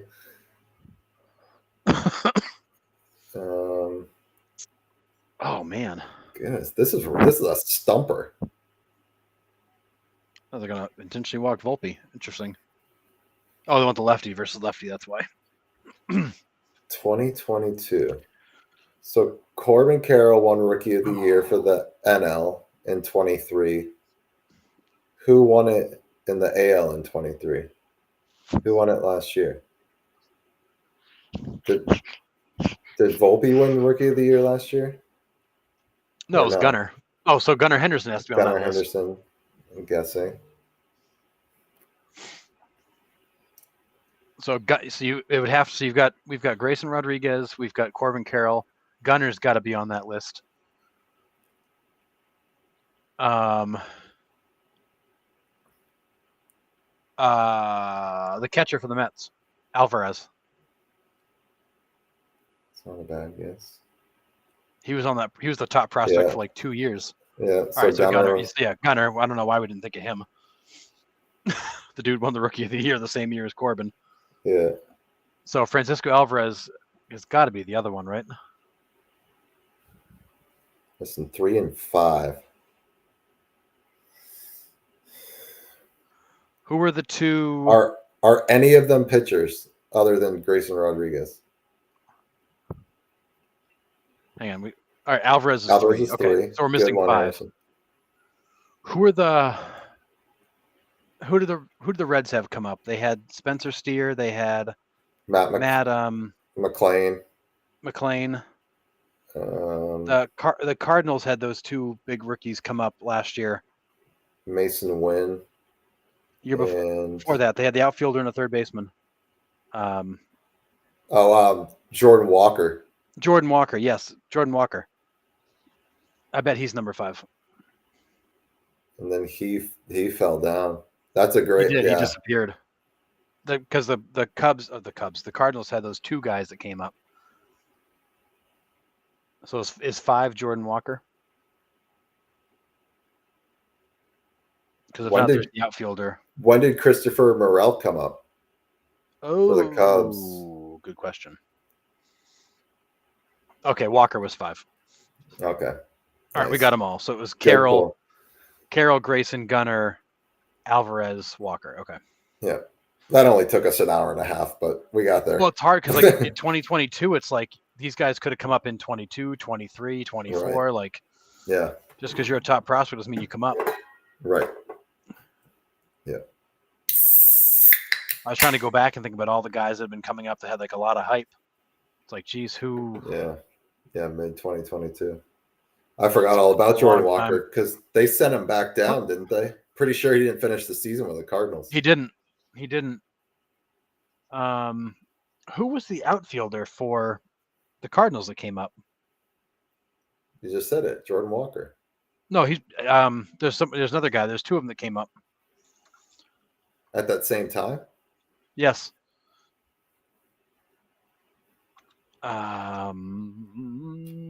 Almost positive. Hang on. Oh, Dugo just missed that one.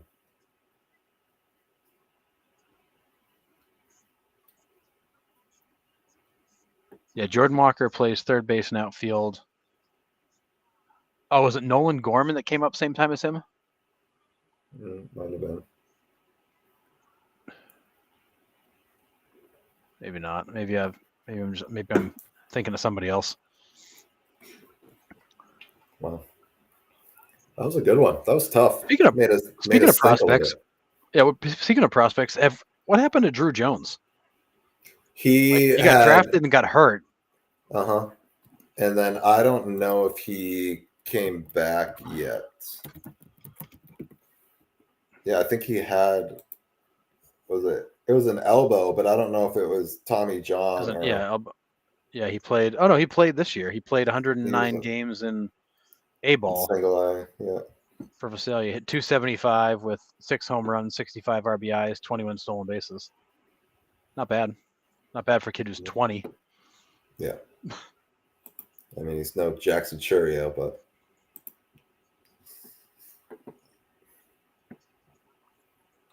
So, yeah, Jackson Churio was 13. Jackson Holiday was 39. Where was Jackson Merrill on that list? He must have been close to there. That's a great question. I feel like he's a guy that nobody really talked about until he showed up. That's true. It was like, oh, this kid's coming up and he's good. It's like, okay, cool. Zach Veen. Who's he, an actor? Yeah. I just found another top prospect list from 2022, top 100 from Prospects Live. Carroll, Henderson, Rodriguez, Alvarez, Walker. Then it's Yuri Perez of the Marlins, Jackson Churio, Jordan Lawler, Ellie De La Cruz, Anthony Volpe. So we were all over the top 10, Nick. Yeah. Then it's Daniel Espino, Robert Hassel, Diego Cartaya, Marcelo Mayer was 14th. Marco Luciano. That's a name we probably should have thought of. Yeah. Gabby Moreno, Ezekiel Tovar, Kyle Harrison, Zach Veen was 19. James Wood was number 20. That dude can hit the ball a mile. Yeah. Taj Bradley, Drew Jones, Jackson Holiday, DL Hall, Noelvi Marte, Josh Young. So to answer your question about Zach Veen, he started the year 2024 in rookie ball, ended in AAA. So he went right up all levels. Wow. So we'll probably see him in Colorado next year. Yeah, back in 22, Pete Kerr Armstrong was 32nd. Tristan Casas was 34th. Royce Lewis was 36th. Bobby Miller of the Dodgers was 39th. Merrill was 82nd. Ooh. That's wild. Shea Langoliers was 41st. Oh, I forgot. Yeah. Jack Leiter was 42nd. Oswaldo Peraza was 44th. Hunter Brown, 46th. A lot of these guys have made it up. Jason Dominguez. Mason Wynn was 50th. Brett Beatty was 51st. Colton Cowser was 53rd. Yeah. Brian Bayo was 54th. Brian Rocchio is 56th. Veen will be Charlie Blackmon's replacement. Yeah. Yeah. Yeah, I just looked him up. I mean, Kobe Mayo, 58th. Vaughn Grissom, 60th. There's a lot of talent. Evan Carter. Yeah. There's a lot of talent in this 2022 group. Jordan Westberg, Jason Dominguez. Yeah, there's Dominguez. Oh, Tommy Edman hitting again. Huge surprise. Quinn Priester, 70th. Sal Frelick. Most hype prospect of all time. All right. Oh, Bryce Harper.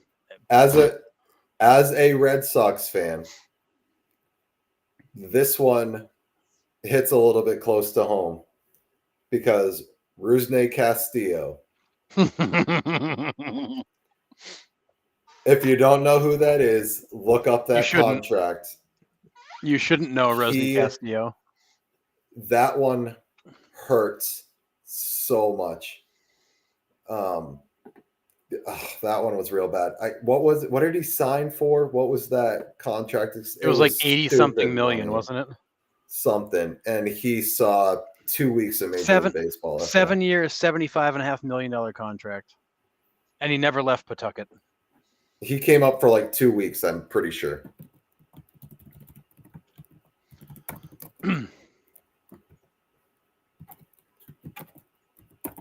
Yeah, that one for me, it's that one.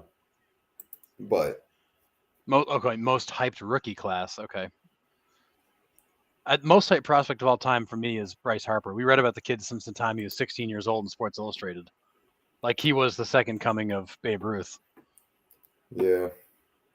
I feel like he was hyped as a kid.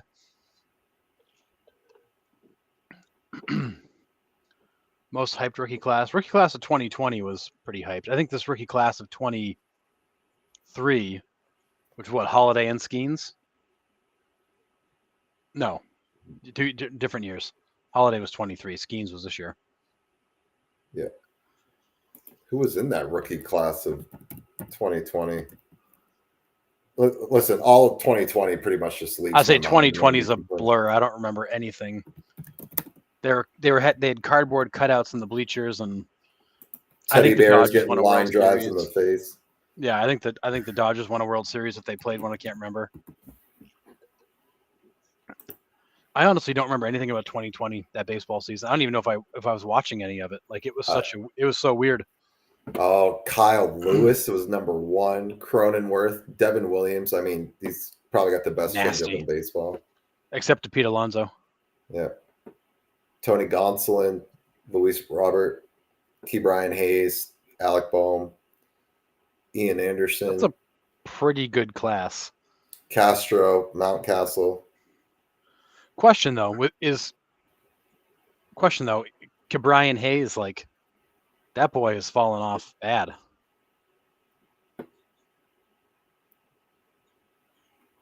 Yeah, offensively he has. He stole the Gold Glove away from Nolan Arenado for the first time in 11 years. Great glove. Sean Murphy, Dustin May, can't hit. Christian Javier. Yeah, John, you're right. You're right. Josh Hamilton, he was the natural. Like he was the guy that was going to change the game as well. Yeah, it's a shame that what happened to Josh Hamilton. And what's amazing is that the years he lost, and then he came back and was so good immediately when he came back. Like the talent was always there. He just could not keep his life together. Yeah. Aristides Aquino. He was my picture puzzle a couple weeks ago. That was a hell of a hard one to get. Yeah. Oh. And Mookie can't get the run in. Wow. MLB player that fell off the hardest. So, question though, injury or performance? Or yes. Or both. I mean, because like Trout. No. DeGrom. Well, like the greatest what ifs. I got it right now. Chris Davis. Who? No. Chris Davis. No, he was so good the whole time. I mean, okay. What was the joke? If you get on the bus with Chris Davis, you can feel safe because he couldn't hit anything. Yeah, you can. Yeah, yeah. Oh, it's okay. Yeah, it's Chris Davis. It's Chris Davis. It's not even close. 52 runs, 53 home runs, and then couldn't hit water if he fell out of a boat. Oh my God, it was so bad. It's Chris Davis for me. It's Chris Davis, and it's probably not close. He might be the greatest. Oh, okay. Oh, Javi Baez. Okay, all right. Time out. Javi Baez. Okay, I'll give you that one. That one's up there. Okay, it's 1A, 1B. I feel like Javi Baez always showed signs that he'd fall off like that, but he it stayed in the ballpark. Don't worry. All right, let's look at this because Chris Davis, to me, it's definitely Chris Davis is a good one. I mean, you look for like injuries. It's the drop off could be different. 2013, he had 53 home runs. 2015, 47. 16, 38. 17, 26. And then we just go 16, 12, and then in 2020, 0. And I mean, he was 6 for 52 in 2020. Oh, he was 55 for 307 in 2019, 79 for 470 in 2018. Jesus. So, yeah. After hitting Andrew Jones is a good one. He had a lot of injuries and he fell off. He's still a Hall of Famer in my book. Yeah. There's guys in the Hall of Fame for their defense. He's got 10 Gold Gloves, 400 career home runs. He should be in. I know his average isn't good. We've talked about it, but it's Andrew Jones should be in. You want to talk about a performance drop off that hurt Nick? How about Carl Crawford? Oh, as a Red Sox fan, that was painful. That one hurt a lot. Him and Pablo Sandoval, like almost back to back. Oh, Kung Fu Panda, yeah, Buffet Panda. Kung Pao Panda, is that what they called him? I think Red Sox fans changed his name to Kung Pao Panda. That dude needed to learn how to do a push-up from the buffet table. Yeah, he hit 307 for the Tampa Bay Rays in 2010, and then came to Boston and went down to 255 with 11 homers, 56 RBIs, 18 stolen bases. He was so bad. And like defensively, he was a mess. He couldn't play the monster. Like it was so bad. Oh, best player that deserves to be in the Hall of Fame. I mean, are we going to just throw Bonds out there and call it a day? Like Pete Rose. He said not including Pete Rose and Joe Jackson. Oh, sorry, I was looking at some. Yeah, reading's hard. I mean, no, I was on the other page. I was looking up Pablo Sandoval's numbers between the Kung Pao Giants. Panda. Yeah, 279 is last year with the Giants, and then 245 for Boston, and then didn't even play in 2016. Oh, just kidding. He had 3 games, 7 plate appearances, 6 at-bats, no hits in 2016. Yeah. 99 with movement. Gratterall's gross. Yeah, I mean you can grab all the steroid guys. You can go, Bonds, Clemens, McGuire. You can just go down that list. Yeah, but if you're talking like guys with a legitimate case that aren't like in the steroid bucket, Oral Hershiser. Hershiser's a good one. I mean,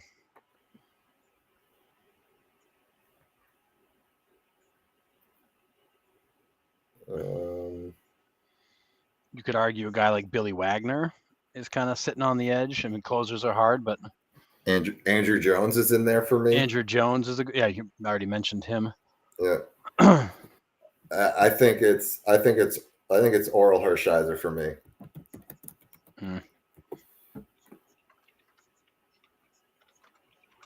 I mean, the dude pitched from 83 to 2000. I mean, over 3,000 innings pitched, 204 wins, 150 losses. He has that streak of scoreless innings. I mean, he won a Cy Young. Yeah, I will say one guy who's not in, and I think it's not necessarily like a Peds thing, would be Beltran. I feel like he's in a tough spot because of that whole trash can thing with Houston.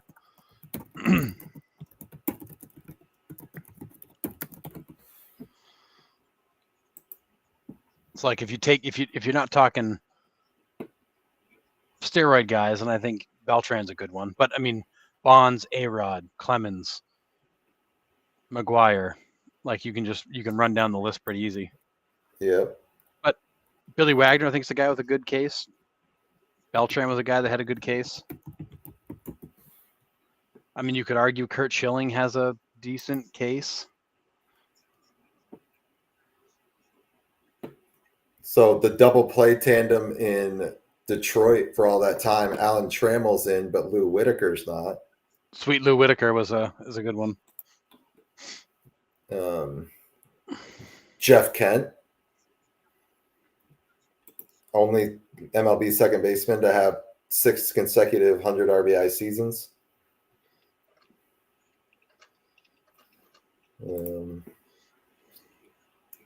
And did he just come off the ballot? Jeff Kent? I'm not sure. He might have. I feel like Jeff Kent's a good one. I keep forgetting about him. I mean, the hard part for Kent is he was horrendous on defense. As much as this guy's the biggest dink alive, Kurt Schilling. Yeah, I mentioned Schilling already. Oh, did you? Sorry. He's got a decent case. Yeah.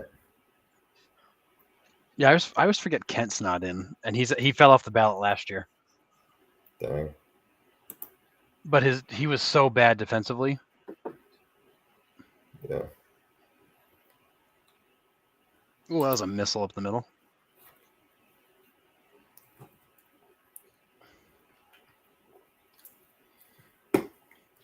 You sure do know a lot of baseball. Remember when Gratterall was supposed to come in that Mookie Betts deal? Yeah, and then there was something with his arm. They said no thanks. Yeah, we don't want a guy that throws 105 with movement. We'll take Jeter Downs and then just like cut him in a year. We'll take Jeter down. So it was what? It was Downs, Verdugo, and who else came in that trade? I just had it a second. Connor Wong. Connor Wong. That was it. There's just those 3. Uh-huh. So Jeter Downs got cut. Verdugo's now playing for the Yankees. Yeah. And did not have like a stellar season. He turned out to be a better than average outfielder, but not great. Yeah. And then Wong, who's actually probably the most valuable piece of that trade, who's becoming the everyday catcher. Yeah, and that dude's got some pop too. He does. He's got a good bat. He's also got good hands behind the plate. Yeah. Good arm too. Dude, watch Stanton friggin' go yard again. Huh. I do not, but Nick does. I do a lot. I love this show. It is the one thing I do all the time. Yeah, I don't. I used to. Then I had kids and they ruined everything.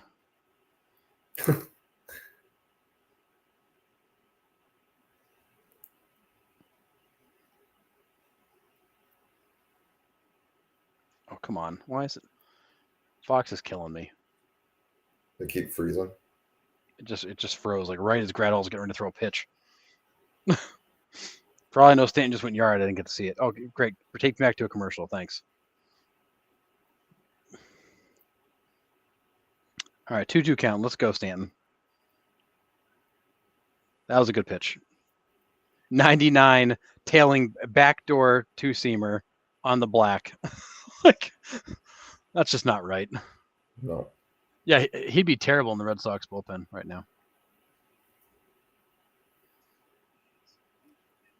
Yeah, I have over 100,000 baseball cards in my closet. I actually got a stack on my desk right now from a pack I bought not that long ago. That's awesome. And I've got boxes over there, so I don't collect like I used to, but I'll still grab packs now and then.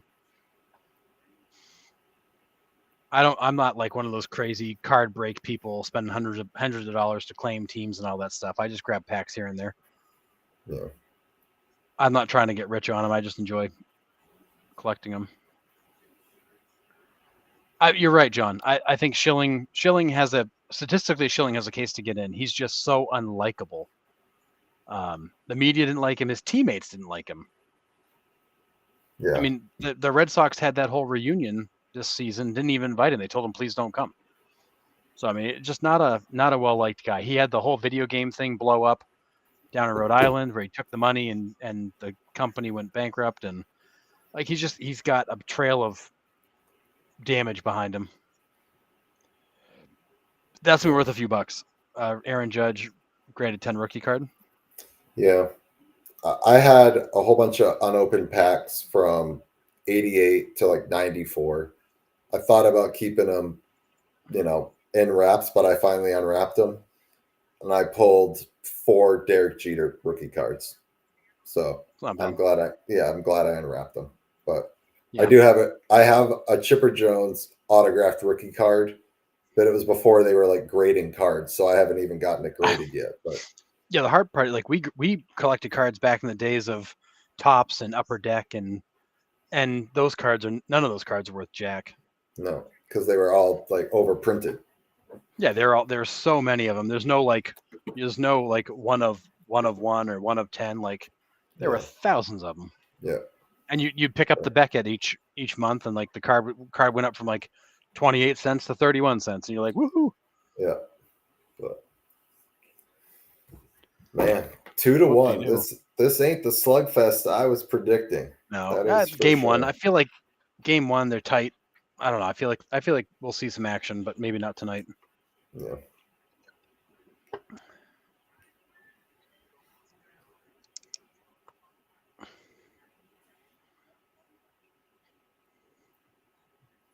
I can't believe Stanton went yard again. I know, again. Wild. Crazy. Oh, Cole's back out there. Yeah, this Stanton man is just it's so crazy that he is too, because you look at him and it's like it looks painful for him to move around the baseball field now. Like it does. But then postseason turns and he's like, oh hey, I'm 23 again. Like I'm just gonna start hitting the ball 500 feet. It's like it is the strangest thing. But I mean, it's the same thing. We talked about it with Kike Hernandez. It's like the guy has an all right, like serviceable major league season.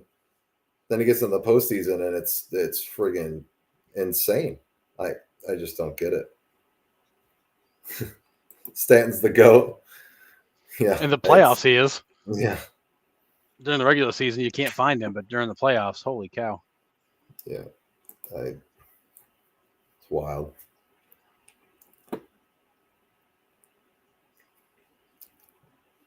All right. Yeah. So Cole's going to face 4, 5, and 6. 84 pitches. Do you see him for the 8th too? I mean, Cole's the guy he's going to fight for the ball. Dude, they're warming up Clay Holmes. What are they doing? Aaron Boone is not going to let him.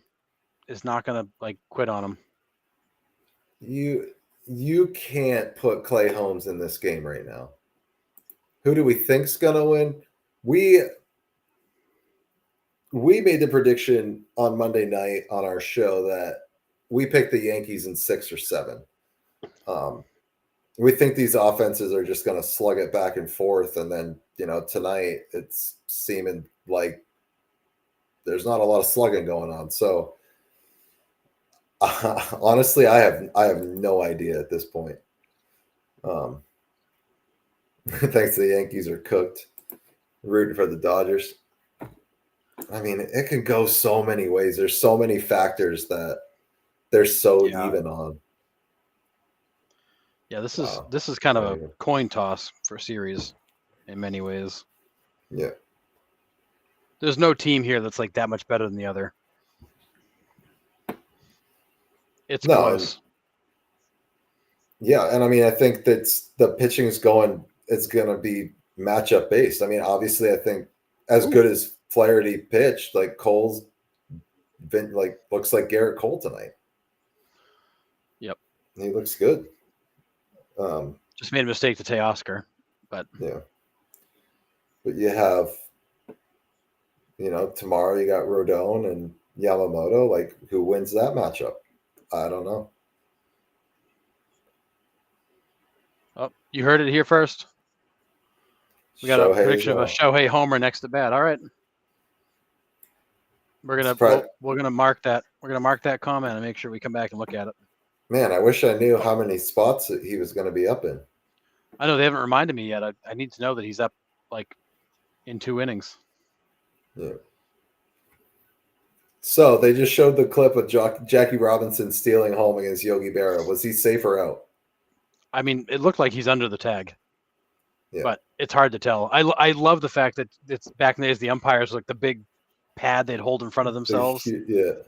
They'd kind of go around their shoulders and they had to try to like manage that thing. Dude, I am not sure about this decision right here.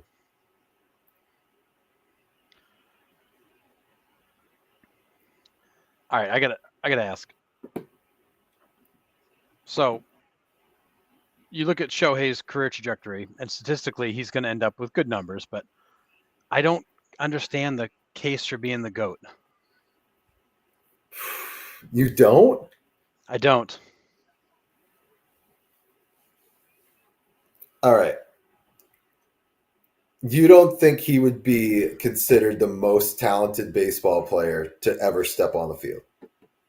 That's not the same thing, though. Greatest of all time and most talented of all time are not the same thing. Okay, fair. So you're basing it on stats. He has to accrue stats, pitching and hitting, is what you're saying. Yeah, when his career is over, are you going to look at him as the greatest of all time? I don't think you will. I think you're looking at him as a great ball player, and he's probably a Hall of Famer. But I mean, he's what, 30? So let's say he plays 10 more years. If he averages 40 home runs a year, which he won't, but he's at what, 225 right now?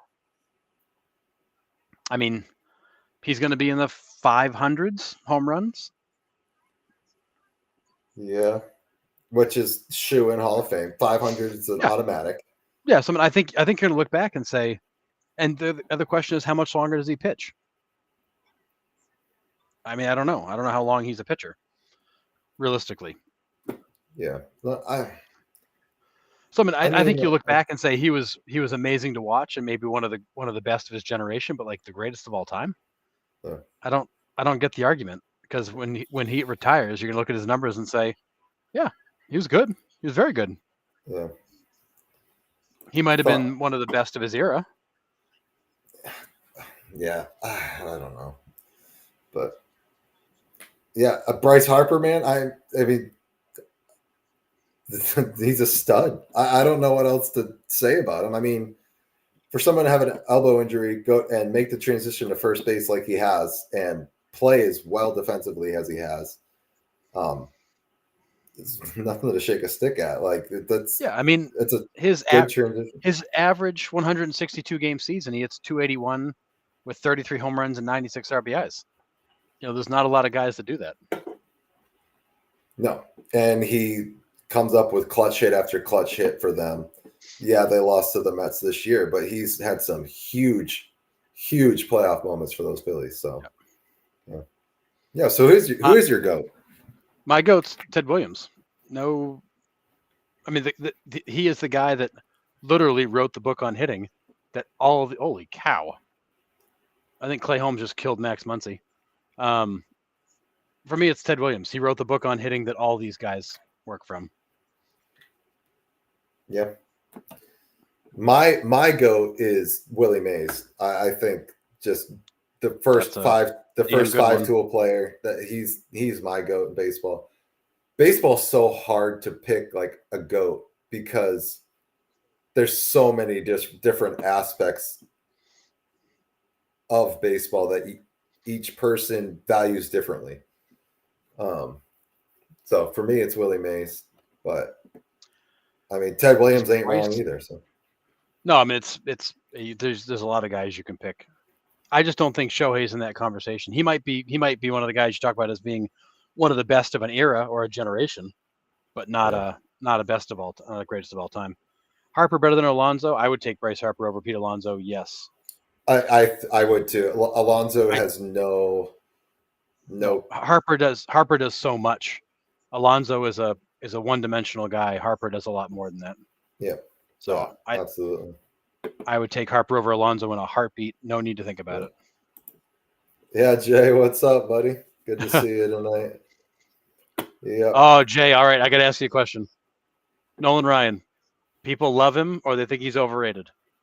when you hear people say he's overrated, what is your argument against that?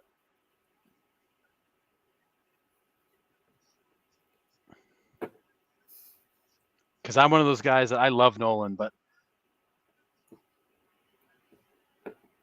I look at the stats and I'm like, all right. Yeah. Oh, good bunt. I just think that it's crazy that Nolan Ryan has no Cy Young awards. I know. That blows my mind. I love the graphic. It's Roger Clemens on one side, Nolan Ryan on the other. One guy has 7 Cy Youngs. One guy has 7 no-hitters. Right. But they have 0 of what the other guy has. Yeah, it's absolutely crazy. Ooh, John. No way. Ouch. You give Ted Williams the advanced scouting reports and pitching machines and film rooms and all that. Ted Williams would light this league up. A bat that didn't weigh 72 pounds when you swung it. Facts. I mean, Ted Williams would destroy pitching today. Yeah. Because his swing was so simple and his approach was so simple. That's a huge out for Holmes. Yeah. Mark Vientos or Trey Turner? Ooh. Okay. I mean, I would take Trey because he's proven right now. I think right. I think it's Turner right now because he's been in the league. He's proven it.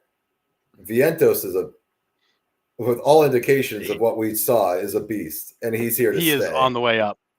Yeah, but as of right now, I gotta take Trey Turner. Just from how smooth he slides alone. Yeah, and his slides are the best. And he's an NC State guy, so I gotta love Trey Turner. Oh, of course, of course.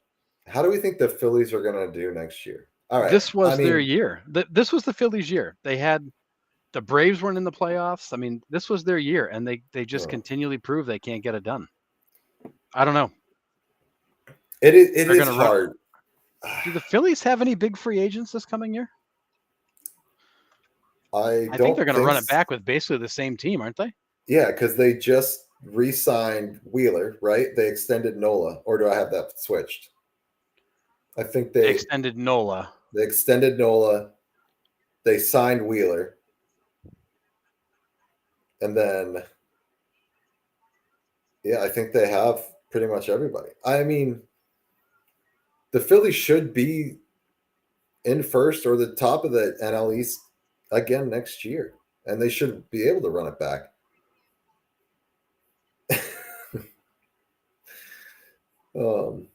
But I don't know. I mean, I know. I just saw that comment. John. That's a nice one. The routine fly ball that he decided to turn into quite the adventure and turnaround. Yeah. Yeah. All right. I mean, okay. You want modern? I'll go Ken Griffey then. Do you want modern? Fall 5-tool player. Yeah. Oh yeah. I mean, Ken Griffey Jr. with all the defense that kid played, the power he hit with. Average. He drove in runs. He could run. Yeah. Ken Griffey Jr. So, all right. I'll put Willie Mays in the back seat for you, John, and I'll go Ken Griffey Jr. But yeah, I mean, I think the Phillies are going to do the same thing they did this year. They're going to win 90 some odd games, go to the playoffs, and probably not win the World Series. But I think it's hard because I feel at this present moment the NL is a much tougher gauntlet than the AL is right now. The NL, I feel, is a lot stronger. Overall teams are stronger in the NL than the AL right now. So to get through, I know the Diamondbacks didn't make it, and they're my team, but they're a pretty solid ball club that didn't make the playoffs. The Braves come back healthy. They're going to be, they're there. You got the Dodgers, you got the Padres that are going to be back. The Brewers are always there, but you can count on a first-round exit for them. So there's only 3 things in life that are certain: death, taxes, and the Brewers losing in the playoffs. 1,000%. I just, and then who knows what happens this offseason with Soto and Corbin Burns. You got some pieces that could be going some key places. All indications, the Dodgers are also all in on Corbin Burns. That would be ridiculous. Get me out of here with that. That would be insanity. But the AL, who are your top got out AL of that. teams? Who are your top AL teams realistically? You're talking next year? Next year. Next year, your Orioles, Yankees, Astros. You can kind of write those three in. Guardians. I think the Royals are going to be right behind them again. I think you've got the Mariners that if they make some real aggressive additions this offseason would be right there, but that's not their MO. No. I'm not putting any faith in them. I'm not putting any faith in the Rangers turning it around. I don't think the Rangers. But the Rangers went the whole season without DeGrom, without Scherzer. Like that team was missing 3 of its top 5 starting pitchers for most of the season. That's a different team when they're healthy. So I would say in the AL, it's the Orioles and Yankees out of the East. It's the Guardians in the Central. It's the Astros in the West, and the Texas Rangers are a question mark because that team is still loaded. So either way, it's an easier path for whoever you think is the clear number 1 in the AL. I think the National League right now is a little more top heavy than the American League. So the question was, what's our World Series pick for next year? The way too early prediction. I think the American League, the favorite, and again, like this is pending free agency, so who knows what they'll do. But I think you'd have to look at, obviously the Yankees are going to be a favorite. I think the Orioles are going to have to figure this out. And then the Astros are always there. This year was a weird year for them with some injuries and some changing of the guard. So if I had to pick a team out of the American League, I want to pick the Orioles. But if Corbin Burns goes, that's a different story. Right now, my pick would be I'll go Orioles, Phillies. Orioles, Phillies. Okay. Jay says Padres and Astros. I mean, that's a good one. Yeah. That's not bad. The Phillies are too good to continually not get it done. Yeah. Like they have to at some point get it done.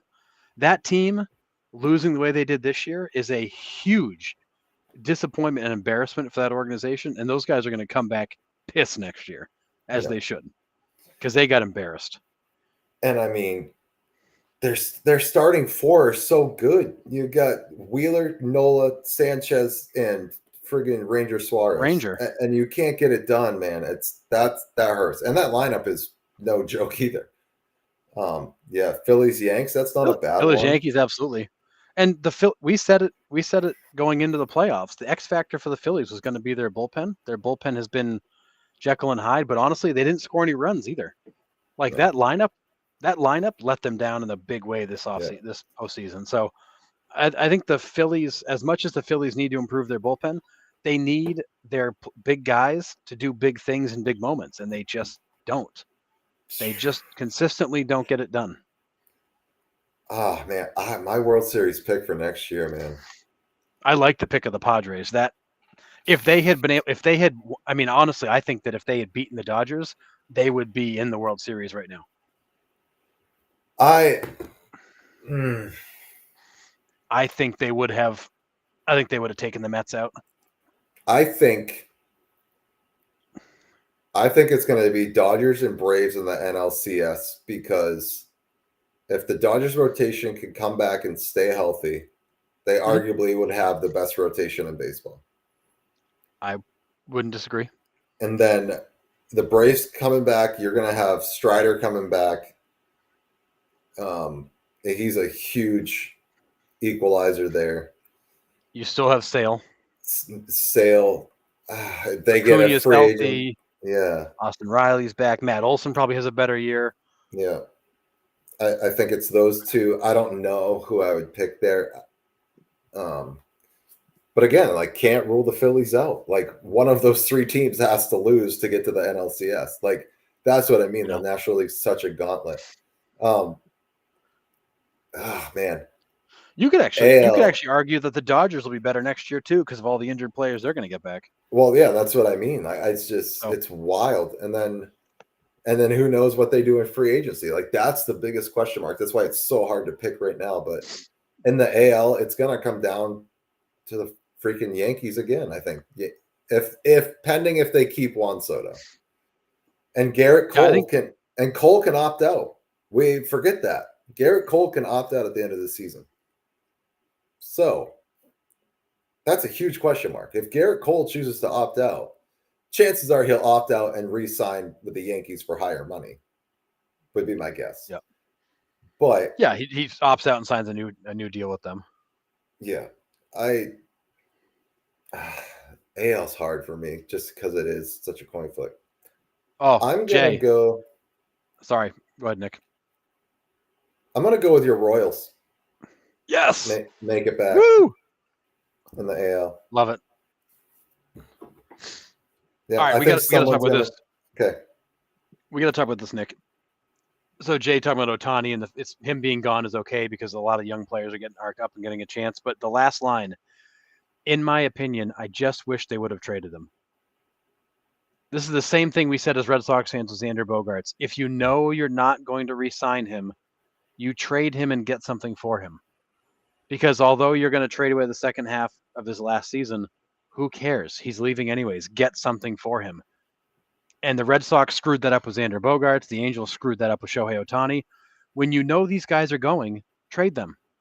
Trade them and get something the second half of their last season, especially if you're not really in contention. And we said that in the middle of last year. We were screaming it. If you're not going to re-sign him, trade him. We screamed about that with the Red Sox and Xander. We screamed about that with the Angels and Shohei. There was one other player we were screaming about. Like, if you're not going to re-sign them, trade them. That was such a huge missed opportunity to pocket a bunch of prospects. Dude, they would have sold the farm for 3 months of Shohei Ohtani. Any team would have sold the farm to get butts in their seats to come watch Shohei Ohtani play for 3 months. Oh, totally. You would have got. I mean, Juan Soto got how many prospects? 4. Shohei would have gotten 5 plus easy. Look, the trading Soto took that Padres team from pretender to contender. Yes. Yeah. I mean, Carlos, great point. Mets have a boatload of money coming off the books. Cohen has a boatload of money on top of that. The Mets, I think, after this year, I think Cohen is incredibly excited to go out and sign a bunch of players. Cohen is backing up the Brinks truck for Juan Soto. He's gonna overpay. Disagree. He's gonna overpay for Juan Soto. I think the Mets keep Alonso because he knows that the Mets are in on Juan Soto for a lot. And I think Alonso will take lesser money to stay if Juan Soto goes. And I think Alonso will wait and see if Soto goes to the Mets. If Soto goes to the Mets, Alonso will re-sign with the Mets. And if he doesn't, then I think Alonso goes somewhere else. Yeah. Does that make sense? Yeah, I think it makes sense. I'm a little less optimistic that Alonso comes back because I don't think he feels the love, but that is his hometown team. That is his. I think he wants to be there, but I think he's not feeling the love because they've made no attempt to sign him yet. But if I'm him, I'm going to keep my eyes open. If Soto comes to town and you get some more pitching and we look like we're going to be serious contenders, then I'm going to call Stevie and say, hey, well, maybe I do come back. What do you got? What do you got left? Yeah. Jay, if they had traded them, they could have absolutely snagged some like high level prospects, and which would have changed the whole trajectory of that organization as well. And then even you get 5 prospects. I mean, look at the Mookie Betts deal we just talked about it earlier with, the Dodgers and the Red Sox. Those prospect deals, usually 1, maybe if you're lucky, 2 of those prospects pan out. Yep. Right? I mean, but Shohei could have gotten you 5 or 6 prospects in that one deal. One organization would have even if he only gets you 3 or 4, like that's better than the nothing you got. Right. Crazy. Instead of having to like shell out money to have him go to another team. Yeah, you got nothing and watched them walk away. Yeah. Yeah. That's a fair point. I don't think the Phillies need any more star players. They just need the star players they've got to play well in the postseason. Yeah. Could you imagine Soto in that freaking lineup? Oh my Lord. My God. You'd have to hit him 7th. Like, Jesus Christ. I mean, God. You got Schwarber hitting leadoff, Soto hitting second, Harper hitting third. I mean, you have a guy like Trey Turner hitting like 7th or 8th.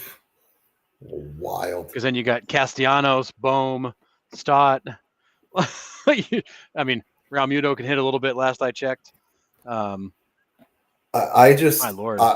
I think for Soto's swing, it pains me to say this, but Yankee Stadium is the prime place for him to play. It really is. Yes. I hate it, but it really is. No, I mean, and the funny thing is, like, he doesn't need the short porch, but like having it just makes life easier. Yeah. And you're playing with arguably, we said it Monday, top 3 player in baseball with Aaron Judge right next to you on the right. Like, there's no better 1-2 in baseball than Soto and Judge. There's no better 1-2-3 in baseball than Ohtani, Betts, and Freeman. I mean, right. No. Crazy. Yeah. This is interesting. In the next 10-ish years, these teams should win based off statistics, not skill. Angels, Marlins, White Sox, Braves, Blue Jays. It's just based off the last time they won the World Series. Interesting. Because the Braves won not that long ago in 21. 21. Marlins are due for a bring everybody in and win a World Championship and ship it out. Crazy. Yeah. Angels haven't won since 2002. Yep. White Sox 2000. White Sox we aren't going to see them win for the next 40 years. We can get that out of our brains. I mean, Reinsdorf said he would listen to offers for the team, so maybe he will sell the team, and maybe they'll try to turn that thing around. But their farm systems rank like, what was it, 24th? We looked it up last week, Nick. Yeah, it's not. Their farm system's not good. Their major league roster's not good. There's no talent in that organization. That is like strap a stick of C4 to the whole thing and blow it up. It's bad. It's real bad. Because you got to start over. Yeah.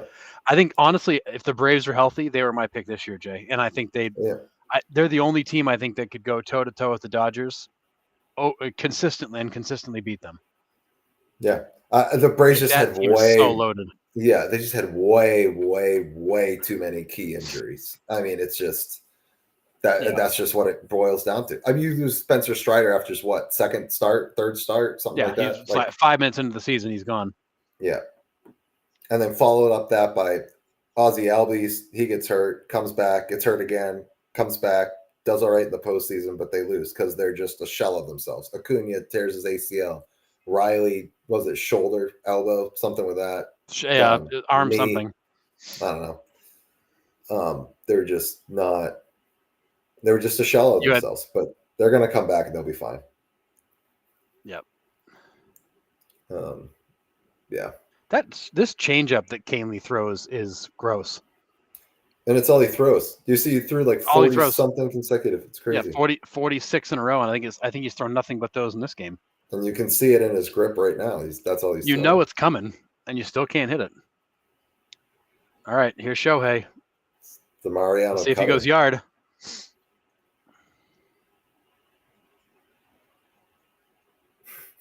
That'd be crazy. That'd be amazing if we went yard right now.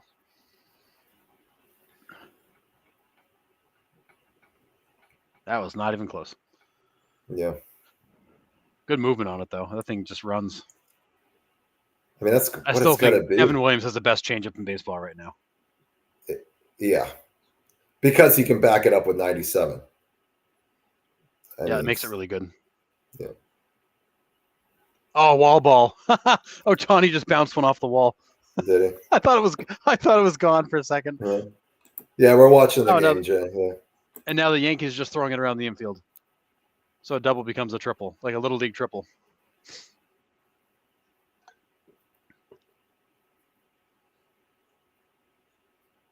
That's going to hurt. Yep. You can't do that. Yep. And the bottom of the 8th, too. Missed a home run by like 2 feet. Yeah. Not a home run, but a hit. Yep. That was a laser beam. He's so big. Like, he's just so big and strong. At Gleiber, that was a lazy flick at it. That's the one thing that drives me crazy. Gleiber Torres is so lazy in the infield sometimes, and Aaron Judge will just defend him. Like, you got to just admit that he is who he is. Like, yeah. So I'm with you here. I think Soto gets $600 million. I just don't see how he stays under 600. But yeah, you did almost call it. That was close. That was amazing. I thought you called it. He was like 2 feet away from a home run. Yep. But yeah, I mean, Harrison, you think he's going to stay under 600 million, right? To me, it's 14 years, 40 million. That's a $560 million deal. I don't know how you give him more than that and still be able to surround him with players. I mean, that's fair. But if the Yankees give him $40 million a season and you're paying Judge $40 million a season and you're paying Garrett Cole $36 million a season, you're over $100 million in those 3 guys. Yeah, but if you structure it like the Dodgers did, then you're fine. Yeah, but now you're just kicking the problem down the road to the future. The problem is the Dodgers in 10 years are going to suck because what did we figure out? It was almost $100 million a season just committed to Betts, Shohei, and Freeman and deferred money. Yes. And some of Teoscar's, I think, was deferred as well. Yeah, I mean and it was just a 1 year. In 10 years they're gonna suck because they're gonna have $100 million in dead money every year. Just keep predicting until keep predicting until you're right. I love it. Just keep calling them. Keep shooting your shot. Yeah. I don't know. I mean, because I think you can't use the Shohei deal as a benchmark. They signed Shohei more so because of the marketing money they can make off him, which they're already making that with all the stuff they're selling overseas, all the rights they picked up. Like the Dodgers, to them, that was Shohei the players that were $70 million a season. Shohei the brand is worth $70 million a season. They already made their $700 million back. They're going to make their money back on the marketing and the merchandise sales. So that's like a no-brainer for the Dodgers. And then you're getting a guy who's going to pitch for probably a few years, and he's going to hit. Yeah. So Shohei the player is probably worth $40 million a season, $50 million a season, and then $20 million that's an investment in basically his brand. Yeah. But Soto doesn't bring you that. Soto is a player. Yeah. And you can't. I think everybody gets all wound up about that deal, but it's not a good benchmark. Yeah, I mean Shohei has got a ton working for him. Like you said, the international draw is the big one. There's so many eyes worldwide on this guy that Juan Soto doesn't quite have. They sold out the Dome Stadium in Japan in an hour for people to go watch this game. Wow. He's such a huge draw overseas. Yeah.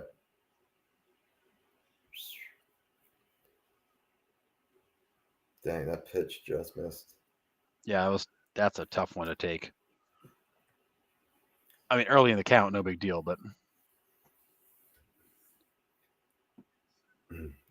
as a Red Sox fan, seeing this guy in Dodger blue it hurts. Just kills me. But again, the Red Sox traded him because they knew they weren't going to re-sign him. So on one hand, yeah, it stinks, but they knew he wasn't staying, and they got something for him. Which pisses me right off. What are you waiting for? Tie game. Sack fly. Yeah. Lined it to center. Wow, 2-2 bottom 8. This is a game, man. Yeah. This is a game. But Mookie Betts is a perennial MVP candidate that is homegrown. why aren't you doing everything in your power to make sure that A, he's happy where he's at, and B, that you give him the contract he wants? Like, you know he's going to go to LA and succeed. Like, you have to give him everything he wants to keep him in your organization. Like, I mean, I just don't understand it. Yeah, Now we're calling Freeman Homer. Calling an inside the Parker with a hobbled ankle. I think the problem is that was the beginning of the Red Sox taking the stance of we're not going to spend like that anymore. Yeah, and we're just not going to sign long-term deals. They picked Devers as the cornerstone. They let Xander go, which I think was good. I think Xander's proven that he's on a decline. But I don't think the Red Sox ownership group was all that serious about. I mean, that was the beginning of them kind of taking their foot off the gas. They'd won their 4th World Series in 14 years and called it good. Yeah. Yeah, I mean the Yankees and Dodgers are both really good, and yeah, that one person in the chat was just like Dodgers. They're a Dodgers. Yeah, they're a big time Dodgers fan. And I get it. And I get it. Like, we're homers too, like when it comes to our Sox, but we're also realistic, like when it comes to like baseball in general. But yeah, we are. Yes, we were born and raised Red Sox fans, but we are baseball fans more than anything, and can appreciate good and bad baseball. Yeah, this game's. This is not the game I expected. Although I didn't expect Game 1 to be a high scoring game, but I didn't think it'd be 2-2. I thought we'd be looking at like a 6-4 game, not a 2-2 pitcher's duel. And I think we might end up getting that when we get back to Yankee Stadium here. I mean, short porch and right, big alleys and left center. Got a lot of left-handed power in between these two teams. Yeah. And a couple of guys like Judge, and even Mookie, who are not afraid to go the opposite field right-handed. Right. Yeah. Yeah. 2-2 in the 9th. Can't really.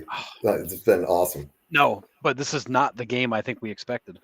But we also said this on Monday, was we thought the Yankees had a little bit of edge at the top end of their rotation, and the Dodgers had to match what the Yankees are doing. And tonight, Jack Flaherty has matched what Garrett Cole did.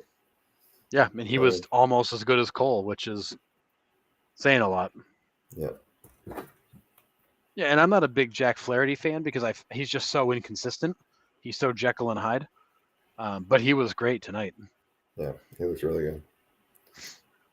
Which is good for the Dodgers because that gives confidence to Buehler, Yamamoto, the guys coming behind him too. Yep. So, well, yeah, and now everybody feels like they've got to back it up.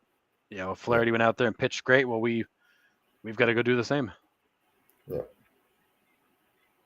You just kind of keep passing the baton.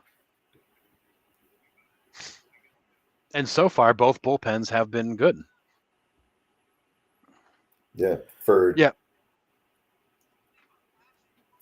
And yeah, you're right. The Dodgers are the betting favorites to win the World Series. Yeah. But it's close though. I think it was like minus 130 this morning it was, which is super close. It's almost more like it's a home field advantage thing. Oh, Kopech's in now. Yeah. Yeah, and you still got Blake Trinan sitting back there if you need him too. So it's Trinan's another Oakland A's prospect that. Yep. Well, speaking of Red Sox prospects, the guy on the mound is an old Red Sox prospect. Yep, he came over in the Chris Sale deal, or went over in the Chris Sale deal. Him and Yoan Moncada, talk about a big fall off or a bust, prospect bust. Bust, big time bust. Moncada he had one good season. But he's also a guy that's injured all the time, like all the time. Made of glass. Byron Buxton. Was it? Oh man, Buxton. Yeah. Was it just? It was Kopech, Moncada, and somebody else, right? It was another pitcher. It might have been.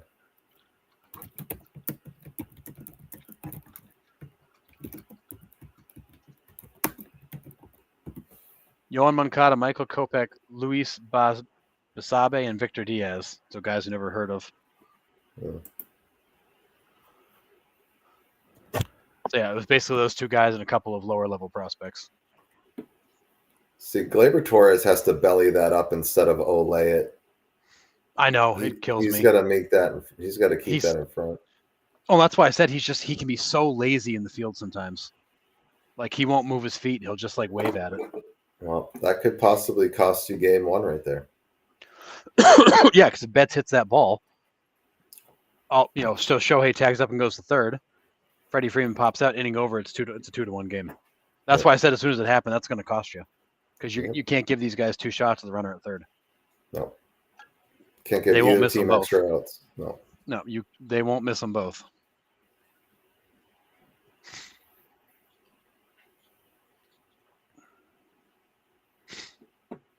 It's good range at a Muncy. I'm starting to lean this way right now too. It seems like the momentum has shifted for sure.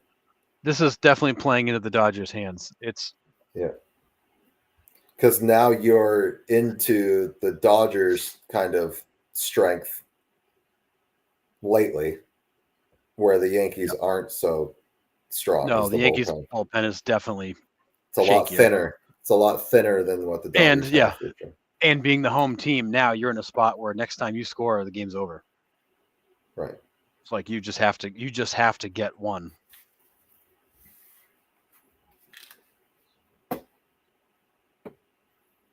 But this is playing perfectly to the Dodgers. As long as we don't have a 7-hour ball game like we did when the Red Sox and Dodgers played in that World Series. Oh my Lord! Max Muncy hit that walk-off and was at the bottom of the 18th. Oh, it went forever. That was a painful loss too. It was like that was a marathon game. 7 hours and 45 minutes. Oh.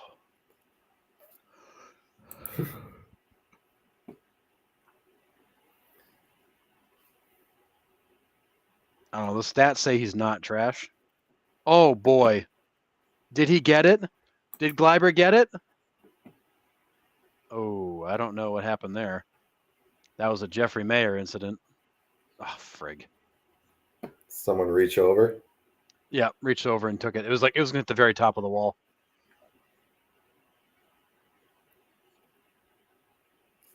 Was that gone though? I don't know. Oh, no, he was definitely over the wall.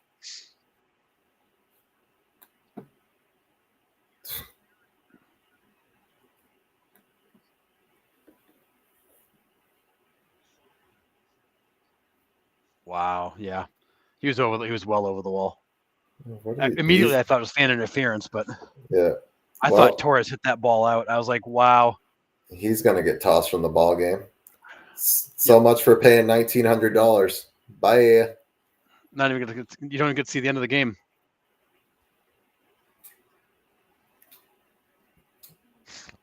Yeah. Yep. You're gonna have to come with me, sir. Thank you. Yeah. I hope you enjoyed lighting your $1,900 on fire and not see the end of this game. Those World Series tickets, man. Oh my God. Some of those prices were ridiculous. I think you have to walk Soto here. You have to. I don't. Yeah.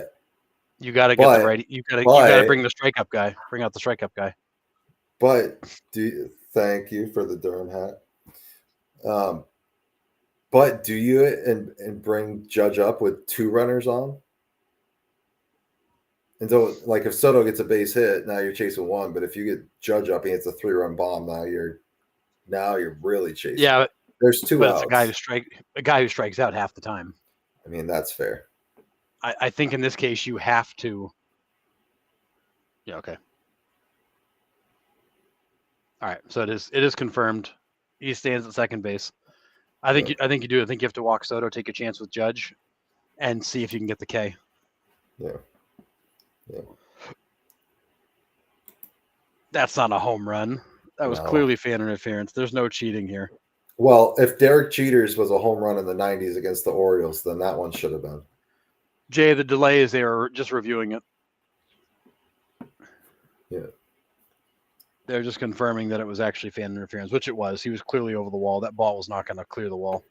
Dude, I wouldn't even let Juan Soto step into the circle here. Just put him on. Thank you.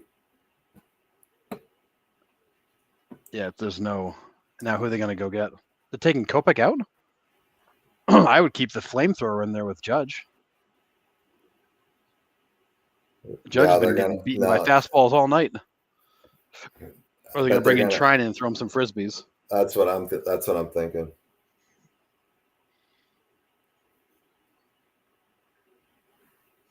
I don't know, Jay. I think walking Soto is the right call there. I think you'd rather have the guy who strikes out half the time at the plate than Soto, who will just wear a pitcher out.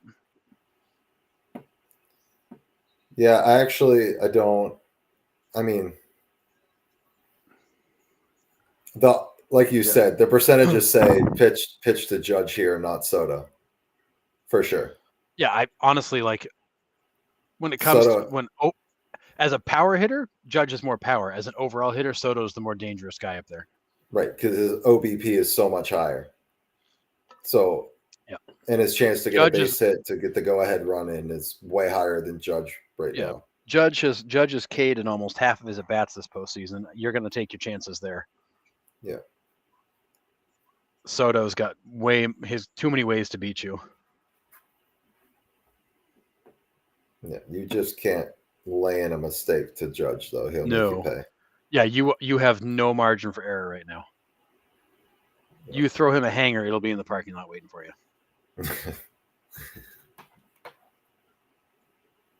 This is where like the old Yankees of the 90s, somebody came through in this spot and they'd win the game because of it. Like that's what made those teams so good. Yeah. You had somebody that came through in these spots. Every single time. Every time.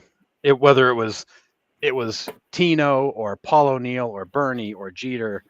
Like Scott Brocious. Scott Brocious, who won an MVP. Yep. Like those guys never missed in these spots. No.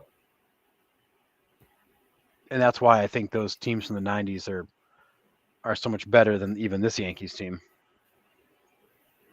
Yeah. Because there was they no never holes. missed. No. And when the clutch factor off the charts.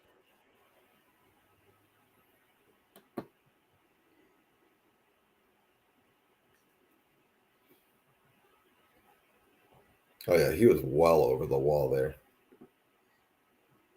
Oh, here it is. I was talking about this. And they called that a home run. That one was bad. Yeah. Is that the Jeffrey Mayer one? No, that Derek Jeter with that. Oh, well, that might have been the fan, but yeah, that was the fan. Yeah. Yeah, Tony Tarasco just like, he took it. Yeah. And he would have caught that too. Orioles go on and win the series. He was just leaning against the wall waiting for it to come down. Oh, God, it's bad. So, yeah, it is going to try to throw some frisbees. That's a nasty. So, 0-2 like that. Boom. Dude's just gross. Like that. Oh, man. Oh. Dude, that's got 20 inches of lateral movement on it. No joke. It's disgusting.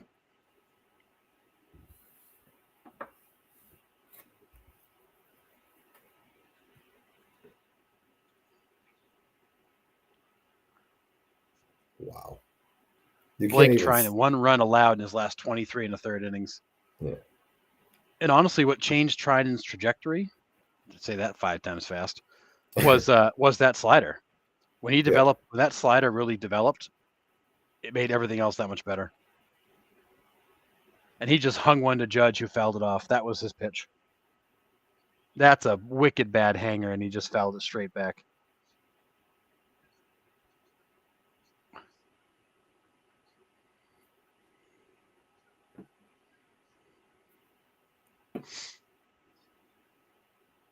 Oh. Yeah, even Triden's like, just got away with that one. Yep. Got away with another one. Yeah, Judge is just a little bit off. He's a tick off. He's just a hair off. 2-2 going to the bottom of the 9th. Whew.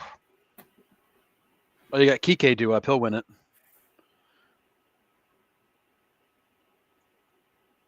Wow.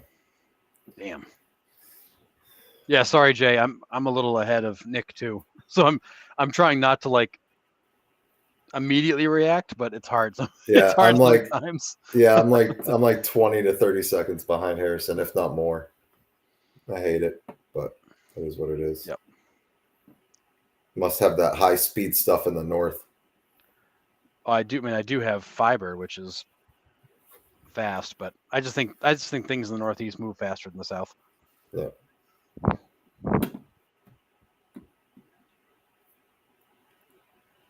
So we got what? Kike, Smith. It's Teoscar, Muncy, and Kike. Gotcha.